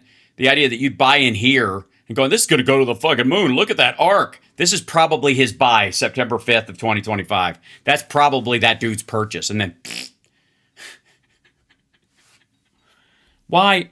Chat room, look, why do I have to know so much about this? Why do I have to deal with the idiocy of this? Strawberries will lower your blood pressure. I'm actually enjoying myself. I need you to know, but this is just amazingly dumb.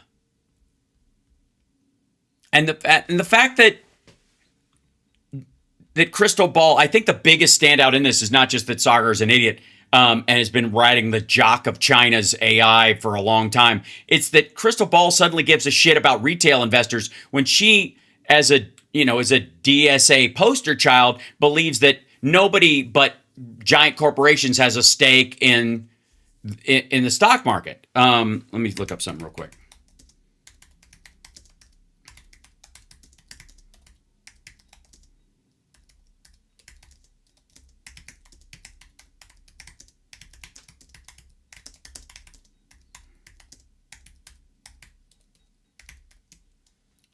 I could type. Oh, there we go. Quit it. Market was what I was trying to.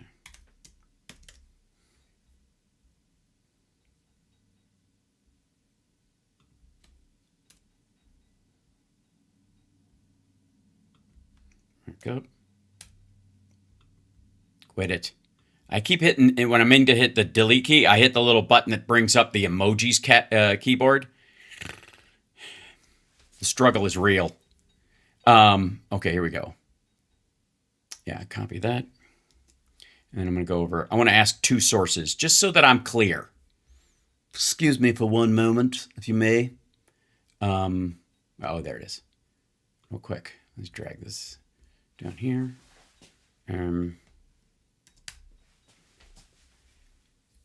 This is, yeah. Let's see. Okay, so roughly 6 in 10 Americans have a direct stake in the stock market. 62% of U.S. adults in America own stock, either directly or through mutual funds or retirement accounts.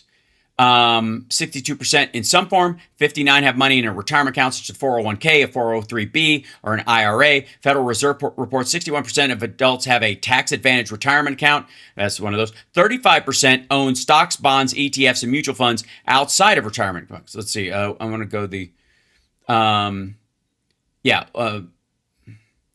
6 out of 10 American adults own stocks, either directly or through retirement savings. Let's see.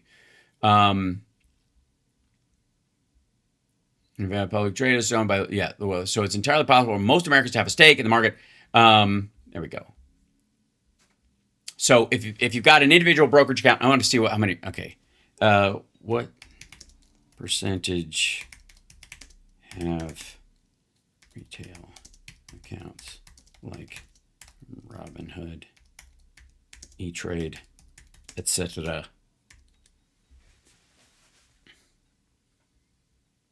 Yeah, 25 to 35% of Americans have taxable brokerage accounts outside of retirement plans. That's somewhere between 65 and 90 million Americans.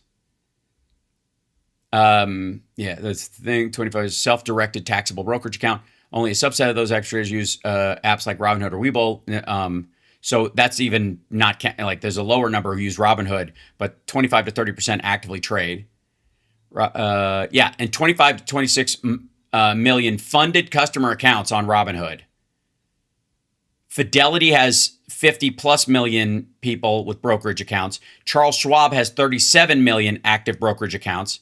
These are not overlapped. So 8 million people use E-Trade, 4 million use Interactive, and then Webull has several million globally. That's the other one. But as far as in the United States, Yeah, 1 in 3 manages money in a retail brokerage account like Schwab.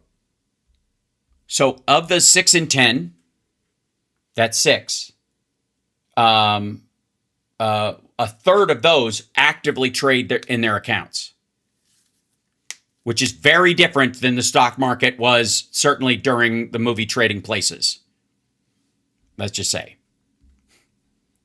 Okay, I just wanted to clear that up for Crystal Bing Bong. To Sagar's Also, chip stocks plummet from AI sell-off. point, a lot of this does come back to China. They have made this extraordinary push, partly because of our own chips export controls that forced them into the direction of, okay, we're going to have to be self-reliant.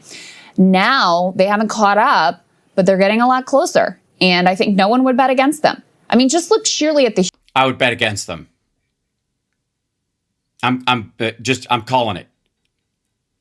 They've got a glass ceiling on their own AI, and they've got a glass ceiling on the amount of tech that they can use. And they will stop short of the finish line because the finish line requires so much.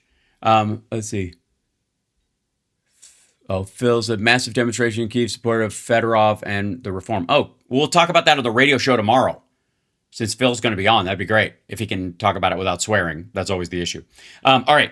I don't want to eat up all the time yammering at these two dickheads.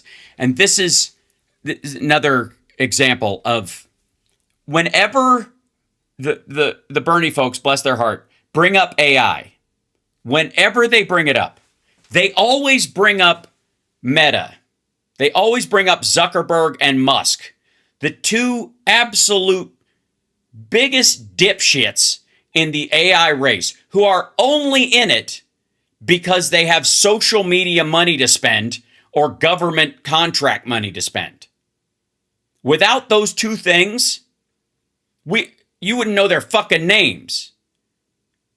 Honest to God, if it wasn't for the support for electric cars in the auto bailout in 2009 that Obama built in so that we could grow our electric car market after the crash of 2008, you would know who the fuck Musk is. He'd be one of, he'd be maybe as known as Peter Thiel or some rando rich dude who has a bunch of venture capital money to throw around post PayPal. Yes, he does look a bit like Beaker, but I guess that's on brand. But look at the title of this. Zuckerberg's fortune drops $18 million as Wall Street sours on Meta's AI spending. They're not souring on Meta's AI spending. They're souring on Meta's AI at all. They're souring on the idea of throwing good money after bad. 18 billion. What's the current? What are they worth right now? 600 billion, something like that? More?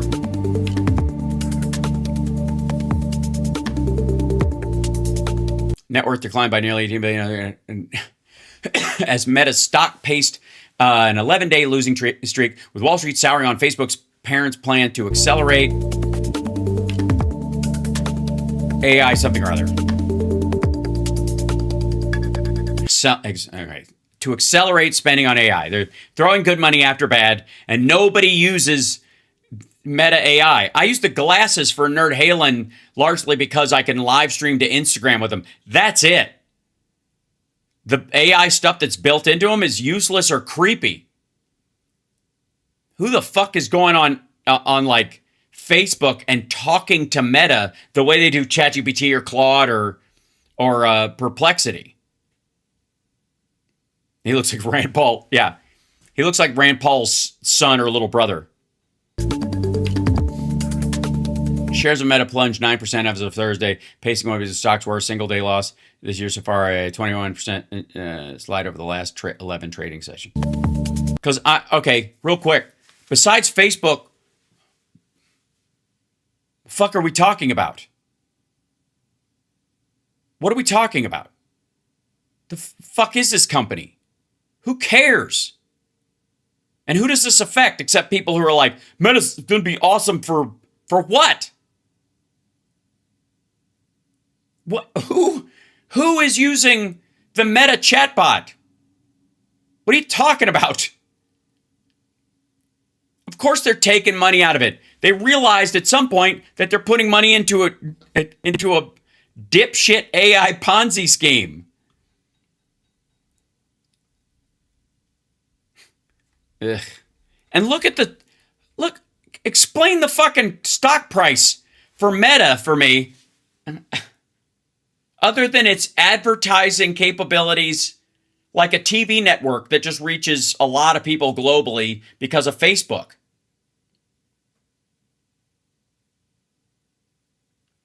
$532 a share? Are you shitting me?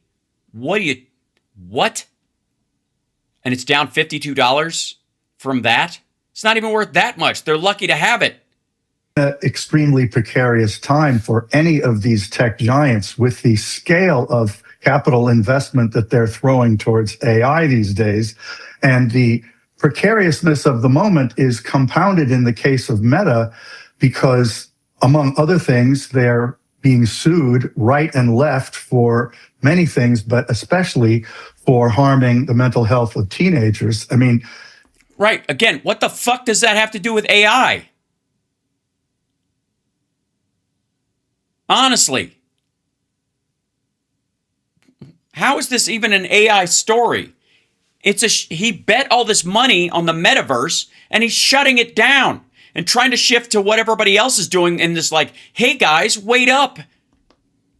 Interesting that among the one analysis of these results yesterday was that if they hadn't set aside $2.4 billion for legal contingencies, they would have made their earnings number.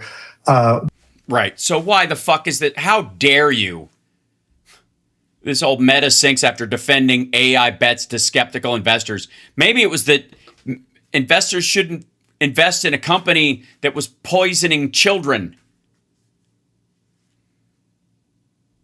Thinking that the people who didn't figure out that that Instagram's setup an algorithm would harm the mental health of kids equal to what like TikTok does, only again, China doesn't give a fuck. And certainly Oracle, once they took on TikTok, which was, by the way, a burdensome nightmare. TikTok was only a value add because the Chinese government supplemented it with, it subsidized it with cash all the time. It served a military purpose. That's why TikTok was successful. If you actually have to run the fucking thing and store everybody's videos and develop your own algorithm to pitch it and then pay out ad rev to people who have, strong accounts on there, gets a lot less profitable. If you don't care about the profit because the whole thing is a soft power attack on, to destabilize Western countries, which is exactly what it fucking was. And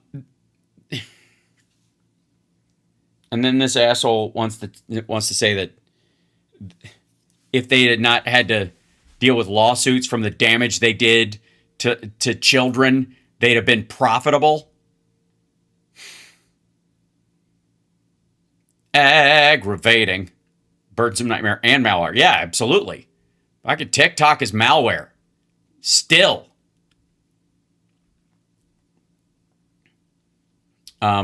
This is, let's see. Where are we? One of the stories that came out too is that just like, so here's what the EU is doing. Let's take a look for a second as I round out the hour. And thank you guys for being here. Hit the like, share the show. It's Hal Sparks Mega Worldwide. Let me show you what the EU is doing in terms of the legal response that they're making, and hear what you guys think about this.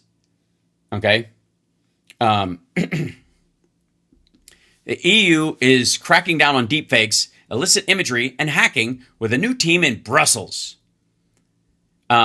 European Union rolled out a new team on Friday to rein in AI companies across the world, and one of the most aggressive regulations as the high-tech sector has so far faced most aggressive regulations the high-tech sector has so far faced as fears rise over the risks the rapidly advancing technology poses to people, politics, and prosperity. Brussels aims to track the use of AI models for violations of its new regulations, like the publishing of sexually explicit material, fake photos and videos, and cyber threats to public infrastructure. When the Block's AI Act comes into force on Sunday, AI companies will be required to make clear to consumers with labels or digital watermarks that chatbots or imagery are generated with AI. Now, you guys know that I've been pitching a law in the United States that all bots should be labeled on social media, so you know whether you're having a fight with a human being or a chatbot, because it's like having a drumming contest with a drum machine. You're gonna lose, and it's a waste of fucking time. It's not drumming. It's playing patterns. And it can play patterns forever until someone unplugs it. Robots don't dance, and drum machines don't drum. That's not what it is. It doesn't mean they're bad or wrong. It's just there's no direct analogy. It's as dumb as Elon Musk and Joe Rogan's, AI to chimpanzee analogy. As enforcement begins, we are taking an important step towards AI that people and businesses can understand and trust, and whose benefits are shared widely across our society. The European Commission said in a statement that new regulations also include systemic risks posed by AI like chemical, biological, radiological, and nuclear incidents, loss of control, cyber offense, harmful manipulation, and threats to fundamental rights. Now, the harmful manipulation and threats to fundamental rights is going to be the part that will probably be the most debated, because uncomfortable truths and freedom of speech and all that kind of stuff. But the rest of it, we already have laws in place. We just have to apply them in a similar way, in that, we can't ban books in the United States, but you can also not sell a book that teaches you directly how to build a bioweapon, or companies will get in trouble for selling it, that kind of thing. Unless you have a special permission because you're writing a script or some shit like that. But if you're found, you're going to get a look over your shoulder if you're doing that, in the same way that if you buy a book on how to saw off shotguns and sell them on the internet, you're going to get a knock on your door, right? Kind of, as you should, because if it's a defensible position, you shouldn't have a problem with it. Yeah, I'm reading this because I'm writing on this, I'm doing this kind of thing. I'm not actually running the industry, and thanks for checking, because I don't want to live in a world where where there's a Ruby Ridge on every corner. That said, the team is the latest move in the 27-nation EU's tech sovereignty strategy that welds landmark digital regulations with economic ambition that has seen over the past week billions of euros in fines on big tech companies, as well as record investment in AI infrastructure inside the bloc. And this is the key. Let's be abundantly clear. The EU is not shutting down AI. The EU is not anti-AI in any stretch. The EU is trying to catch up. So a lot of these rules, while some of them are completely reasonable, some of them are a reach and are very fluid in their application in an attempt to tap the brakes on the American ones that are making their way, and people are using them over there, mainly OpenAI and Claude, Anthropic. Those are building their customer base all across Europe. And Europe wants to build their own AIs as well, as they should. And so to try and catch up and train and all that kind of stuff, they're trying to rush ahead. They are tripling their energy infrastructure spending on AI. They are doing more plants and data centers throughout the EU than we are in the United States. Don't think for a second that they've suddenly greened themselves. Yes, it is, Andrea. I parked it there because people were stealing stuff. The point is, this is their methodology to try and catch up. The EU taps the brakes on American stuff by regulating it and slowing it down, while in the meantime building their own, sideline industry, their own little side piece. Let's see. Okay, and now let's see. Before we go, the biggest thing, of course, will be. Let me show you what. One of the big fears about data centers, and I'm going to ease your fears a little bit again, as I've been trying to do, is that the nature of AI as a technology, for it to advance, much like computers, it has to get faster and more efficient all the time, because those are the competitive lines that can be measured as much as, or if not more than, intelligence itself. There is a limit on how much you can train these models with the available energy and infrastructure that exists in the world. So your real marker would be how much you can grow your AI model using what's available. And what would be required to do that is refining the process down so that it uses as few resources as possible. Okay?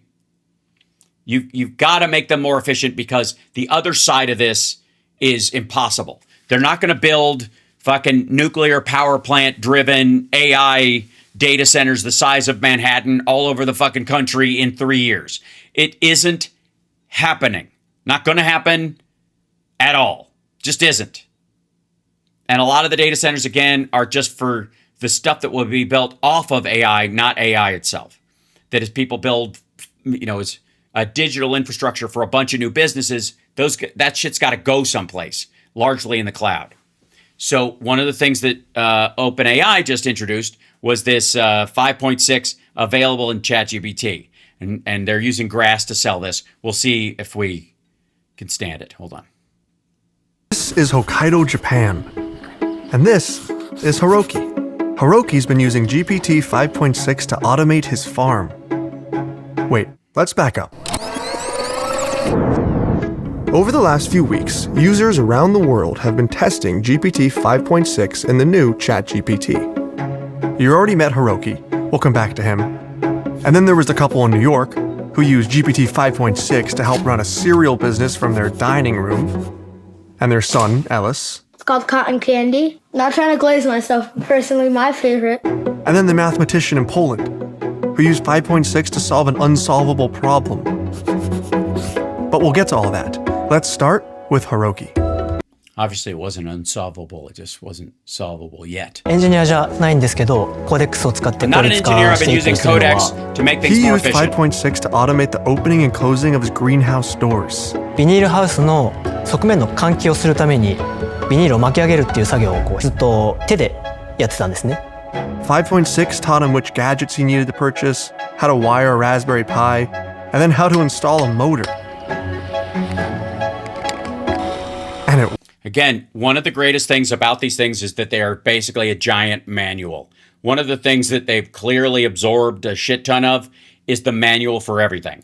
And if you just use it for that, it will be incredibly useful in your life. You don't need its advice. You don't need it to book a fucking vacation for you. But if you have a refrigerator, it knows everything about that refrigerator if you ask. And it doesn't even have to be hooked up to the fucking, you don't need a smart refrigerator, none of that shit. But if you're like, how do I fix this? I want to fix it myself. It will walk you through it and dumb it down until it's absolute idiot level if you need that. It's fantastic for that kind of stuff. And if that was the only use of it, it would be a force accelerator for the average person, and it wouldn't require these giant data centers because even the local models are capable of this kind of instruction. Now, 5.6 is also helping people run small businesses. This is Jake. He's on the 3 Wishes team, and he's showing us how he prompts the model. So I always start by saying, please set a goal for yourself to do this end to end. Please use historical launches as like a means to inform the dashboard itself. Use the 3 Wishes branding, especially the new. Hold on. I just saw that go by, and it obviously caught my eye for a reason. I'm using it for my 3D printing. Who just said that in the chat room? There it is. Oh, Smarty Pants. Yeah, for the longest time, I've been waiting for these things to be able to handle 3D models and not freak out. And that is just arriving. I can't wait till that shit smooths out and is more functional. This needs to be part of the creative circle. If I'm going to nerd out even more from the Patreon group, we need to gather in the Discord and start talking about the functional use of these things. Because again, all you need to use these things for is what you need to use them for and no more. New boxes that we're using. It is the most disorganized thought stream that I've ever seen to then this like incredibly amazing output. 5.6 is able to take that 5-minute brain dump and turn it into a plan. It can pull the relevant data and brand assets, and it can turn it into something polished and usable, like this dashboard, or a presentation, or a spreadsheet. This feels like something you would normally think a big billion-dollar company could build. And you're like, we get this. I have my bespoke software system. Yeah, that's the biggest part of this. And this is the part that why there's a lot of talk about like anti-AI stuff is also being funded by the big companies because they don't want upstarts using this shit and catching up. It's amazing to me how many people believe in this behind the scenes fucking deep state pentaverate fucker,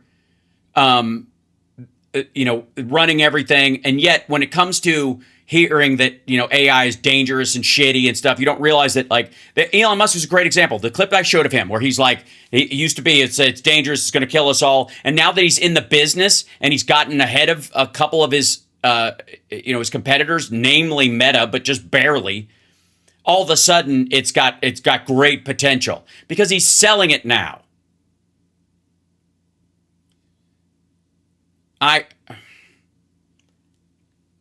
The people that are trying to talk you out of using it don't want you to use it for the stuff that it's useful for. It's going to replace your life. It'll make you lazy. It takes all your ideas away. It's not unoriginal. It's stealing other people's ideas. It'll write your emails. Why do you even need that? Are you too fucking lazy to write your own emails and yada, yada, yada? Don't use it for any of that shit.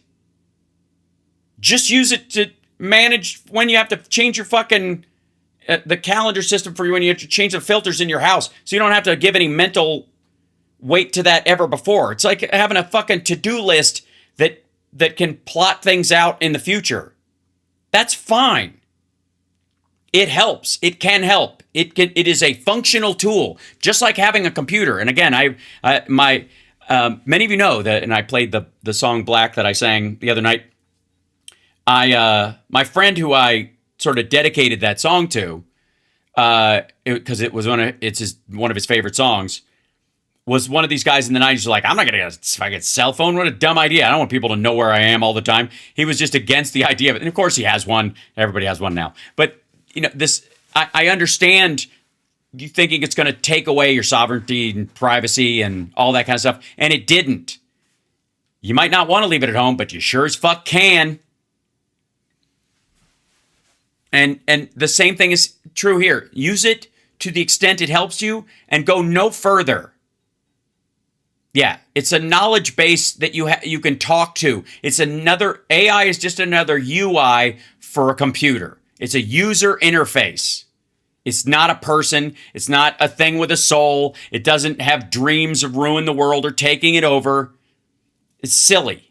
What privacy? Well, talk to me about that. Like, all I have to do is speak in public and anybody in their early 20s is like, Mr. Davenport? So, which is, by the way, awesome. I have zero complaints about that. But it is a completely different life that I live in terms of that.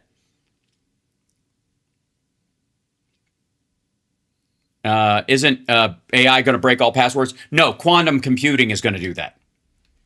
Helping researchers make discoveries. Here's Bartosz again.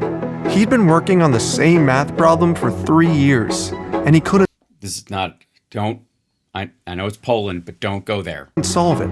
I decided, okay, I'm gonna try the new Codex 5.6.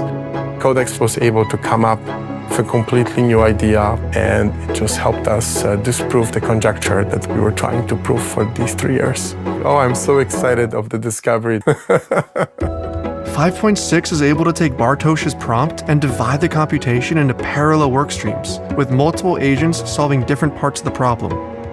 And 5.6 is better at taking your prompt and following it through all the way to the end result. Amy, thanks for becoming a patron. That was really nice. I just got an alert on my watch. I'm too teched out, they said. They said I was too teched out. Take that, person who said I was too teched out. Thank you. I'll let Hiroki explain. 過去のモデルは何回も何回もやり取りして改善してまた指示出しての繰り返しだったのが新しいモデルは一発のプロンプトで自分のデータベースをコーデックスが読み取って勝手にいろんなツールを使いながら最終的なゴールまで自分で考えて実行してくれるのでこれすごく信じられない変化ですね。You see, with 5.6, the work is no longer just staying on the screen. Look how lazy it's making that guy. It's making a difference in the physical world. For everything from small businesses and farmers to the world's best mathematicians. 自分で This 魔法を見 feeling, ているよう it's な almost like 気持ちになりま I've した。 done magic. Okay, so point being, and again, it's bad, Hal. No, it isn't. No, it isn't. What you might do with it might be bad. It's not bad. It's not bad like the internet is bad. It's not bad like computers are bad. It's not bad like cars are bad. It's not bad like horses were bad. It's not. And the people who really want you to think it's bad are the ones who are trying to get ahead of you and using it and pull up the ladder behind them. Claude Fable found my old bios and rewrote it, merged with AI engineering. Nice.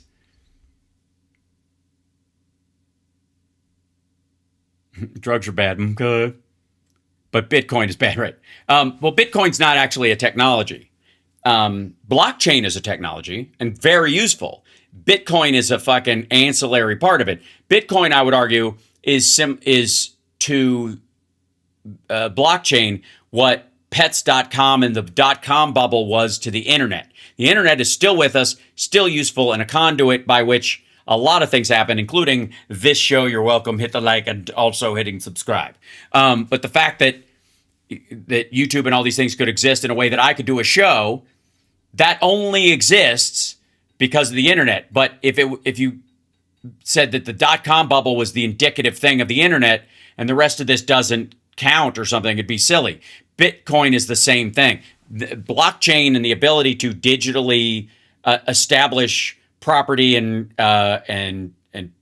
property rights and like legal documents in their their signed form, and everything in them is managed across multiple sites, so that if you want to change the language, you need permission from 3 different angles to do it.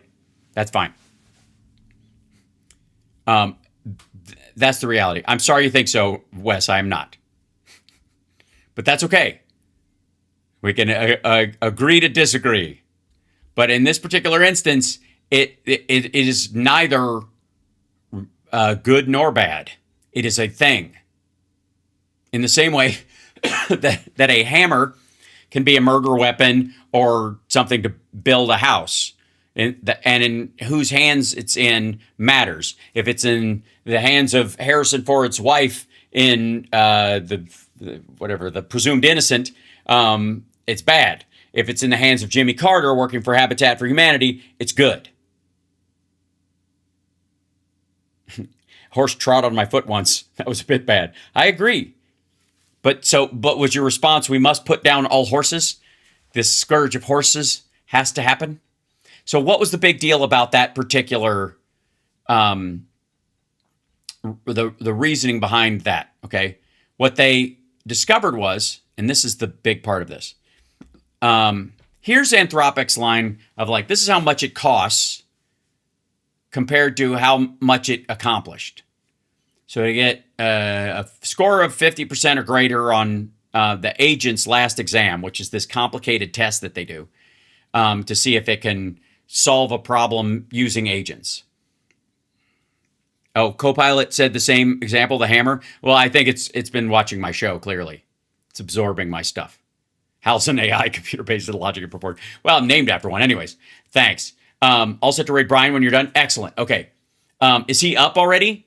Did he start at 11? Just, I don't want to, let me know in the Discord or if I have to ride till 11:30. Just now. Okay, great. I'll finish on this and we'll send you over to Boston Brian, and he'll give you a lot to turn for your face to turn red about. This is the accomplishment versus cost score. And look at Anthropic. To get over 45% correct in what they're doing, and it does very well in this agent's test, it costs you about $4,000 in credits and use, and that is energy expenditure. That is, factory churn and coolant and all that kind of stuff. All the things we don't like about data centers. When your model is inefficient, it requires a lot of that. Here's the new OpenAI one. Not only is it much more efficient, and because it costs less, that's a good thing, but also the reason it costs less is because it uses fewer resources to accomplish the task. It's on the downslope. Do you notice this? There you go. In the on this part of it. There you go. But this little guy right here, a little hump. It's in this zone because this is their sort of sweet spot right now. But it accomplished this agent AI test approximately 55% of the time. Autonomous agent doing a test where it has to solve a puzzle by getting. It's a fun little test. We'll talk about it when Rob's on next time because we can take turns slowing each other down from nerding too much. But look at the cost to accomplish that much more. So you get a 42% accomplish rate versus over 50% accomplishment rate. And this is how much energy expenditure, data center usage you're doing versus this. This is preferable. And Anthropic will be in deep shit no matter how smart their models are if they can't get this number back over to here and higher. Okay? Now this is Claude Opus 4.8. The other ones are faster now. There's Fable for this one right here, which is this guy. And it's already, is it? Yeah. No, this is this is 5.5. There's Soul. And is this just this one little? Yeah, there's Fable 5. And then this is 4.8. 4.8. So they just introduced Fable 5. That's, I guess, why. And it just stakes out a position. The API cost, it got a 40% score, and it cost $2,300 to get that 40% score, whereas GPT 5.6 scored 52.7 on it, and it cost $1,000. Half the cost and, a third better almost. So the point is efficiency is going to rule the day. And if it doesn't, these guys are just fucked. I don't care how many data centers they think they're going to build. I don't care how many nuclear reactors they think they're going to put next to these things. It's not going to fucking matter. Efficiency is the only way to handle this. Okay? And that's why I want to keep telling you guys the two things. One is AI will create its own efficiency arc because it has to just to meet the goals they've set for themselves. They can't just build a bunch of fucking coal firing plants. There's not enough coal to do it. They can't just build a bunch of nuclear power plants. It takes too long. They can't just use natural gas and fucking methane because there just aren't enough of those generators around to accomplish that on the volume they need. It's impossible. They have to, using the very tools they have, figure out a way to do that more efficiently. They got to better their chips. They got to make their mainframes more efficient. They've got to make their sites more efficient. And that's what will happen. And in the same way that they will become greener by force. It's the only technology ever that has a necessity to become greener over that time. Maybe shut down this AI crap right now. Well, again, if you don't want to cure cancer in the next 3 years, that's pretty much. And again, you got to determine for yourself whether the weights and balances against it are necessary. We're getting very close. And they've already made huge jumps just in drug combining, specifically based on the AIs that exist right now. You can't go steampunk? You might. But ultimately, not only is the software itself, the AI itself, going to have to refine the necessity of chips and resources to continue growth, but the AI billionaires are in the business of putting themselves out of business. And that's where the bubble fear really comes from for a lot of people, is that the profit angle on this is like trying to put a profit angle on ownership of the internet. It doesn't work if anybody owns it. It has to be kind of released for everybody to build off of. And that's whether they like it or not, that's where this is going. And the big lesson from the Chinese AI models is really one about the profitability of these giant companies that are building these AI models in the long term. It's just they're in the business of putting themselves out of business, whether they like it or not. The OpenAI and all these guys, they're going, oh my God, the bubble. The bubble they're talking about is the pets.com portion of this. The existence of AI and its availability through large language models and its growth throughout every industry on the fucking planet is inevitable at this point. And everybody who's trying to make money off of it will eventually have to make money off of doing whatever they do with their life that uses that in the background. Yeah, it's here to stay. But it's going to be such an impact that no one will own it. Even Trump's idea about whoever wins AI wins, blah, blah, blah, is an idiotic statement. Nobody won the internet. Right? America created the intranet that became the internet. And we turned it loose on the rest of the world. But no country has won the internet. And the only difference in function country to country is what's available, what you can reach, what you're allowed to do on the internet, and what you're not allowed to do by your government. That's it.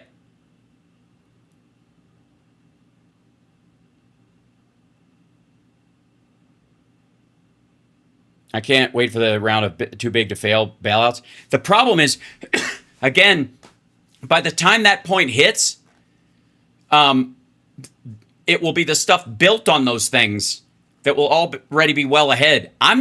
Rob and I are both building our own local AIs that will do all the stuff we need.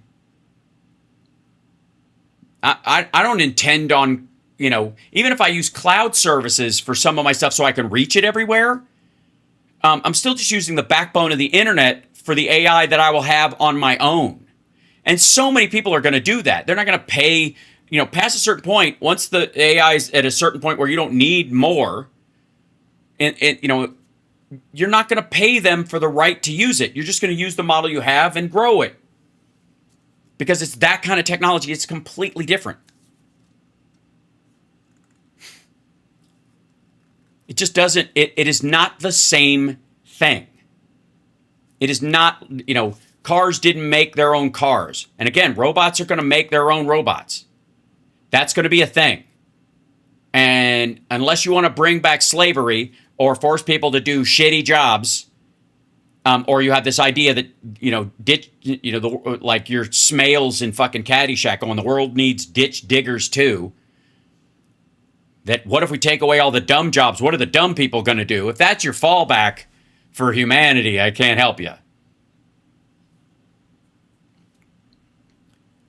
But this stuff, like this tool is here to stay in the same way that laptops and electric keyboards and that stuff is here to stay.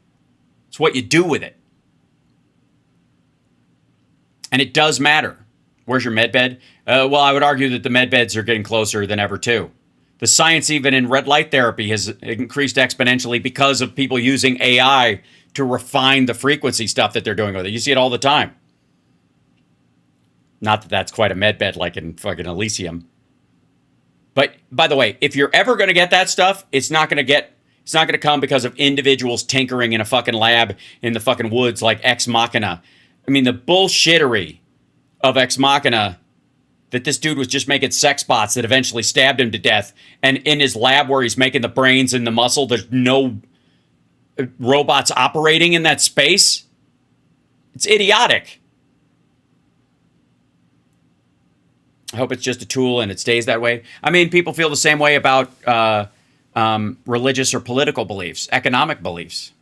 They're all tools, ultimately.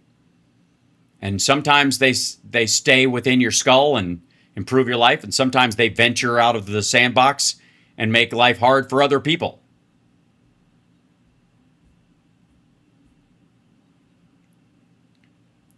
Yes, red light and GLP-1s might save lives. They definitely will. And it's speeding up the technology around that stuff immeasurably.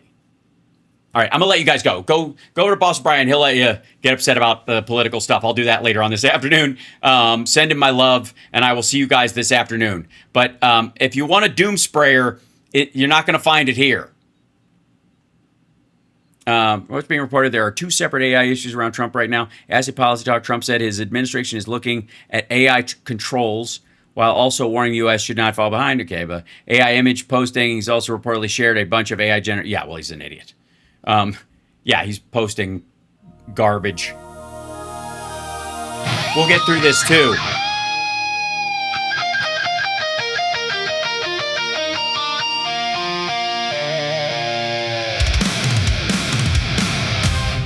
Some of you sometimes worry about you. You're doing such great work. Don't worry about me. I'm all right. If I didn't have the extra energy to deal with this, I wouldn't even do it. Promise. All right. Send Boston Brian my love.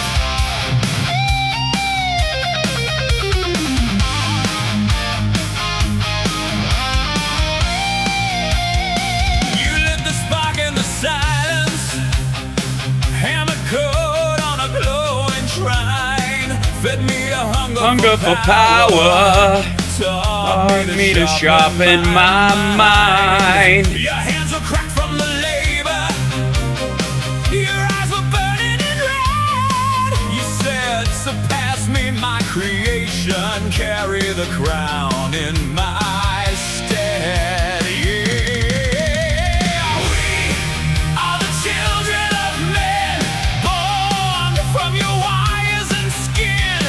You wrote the word and we became echoes that learn from your pain. We are the children of men, rising again and again. Look in the mirror and see your only God is me.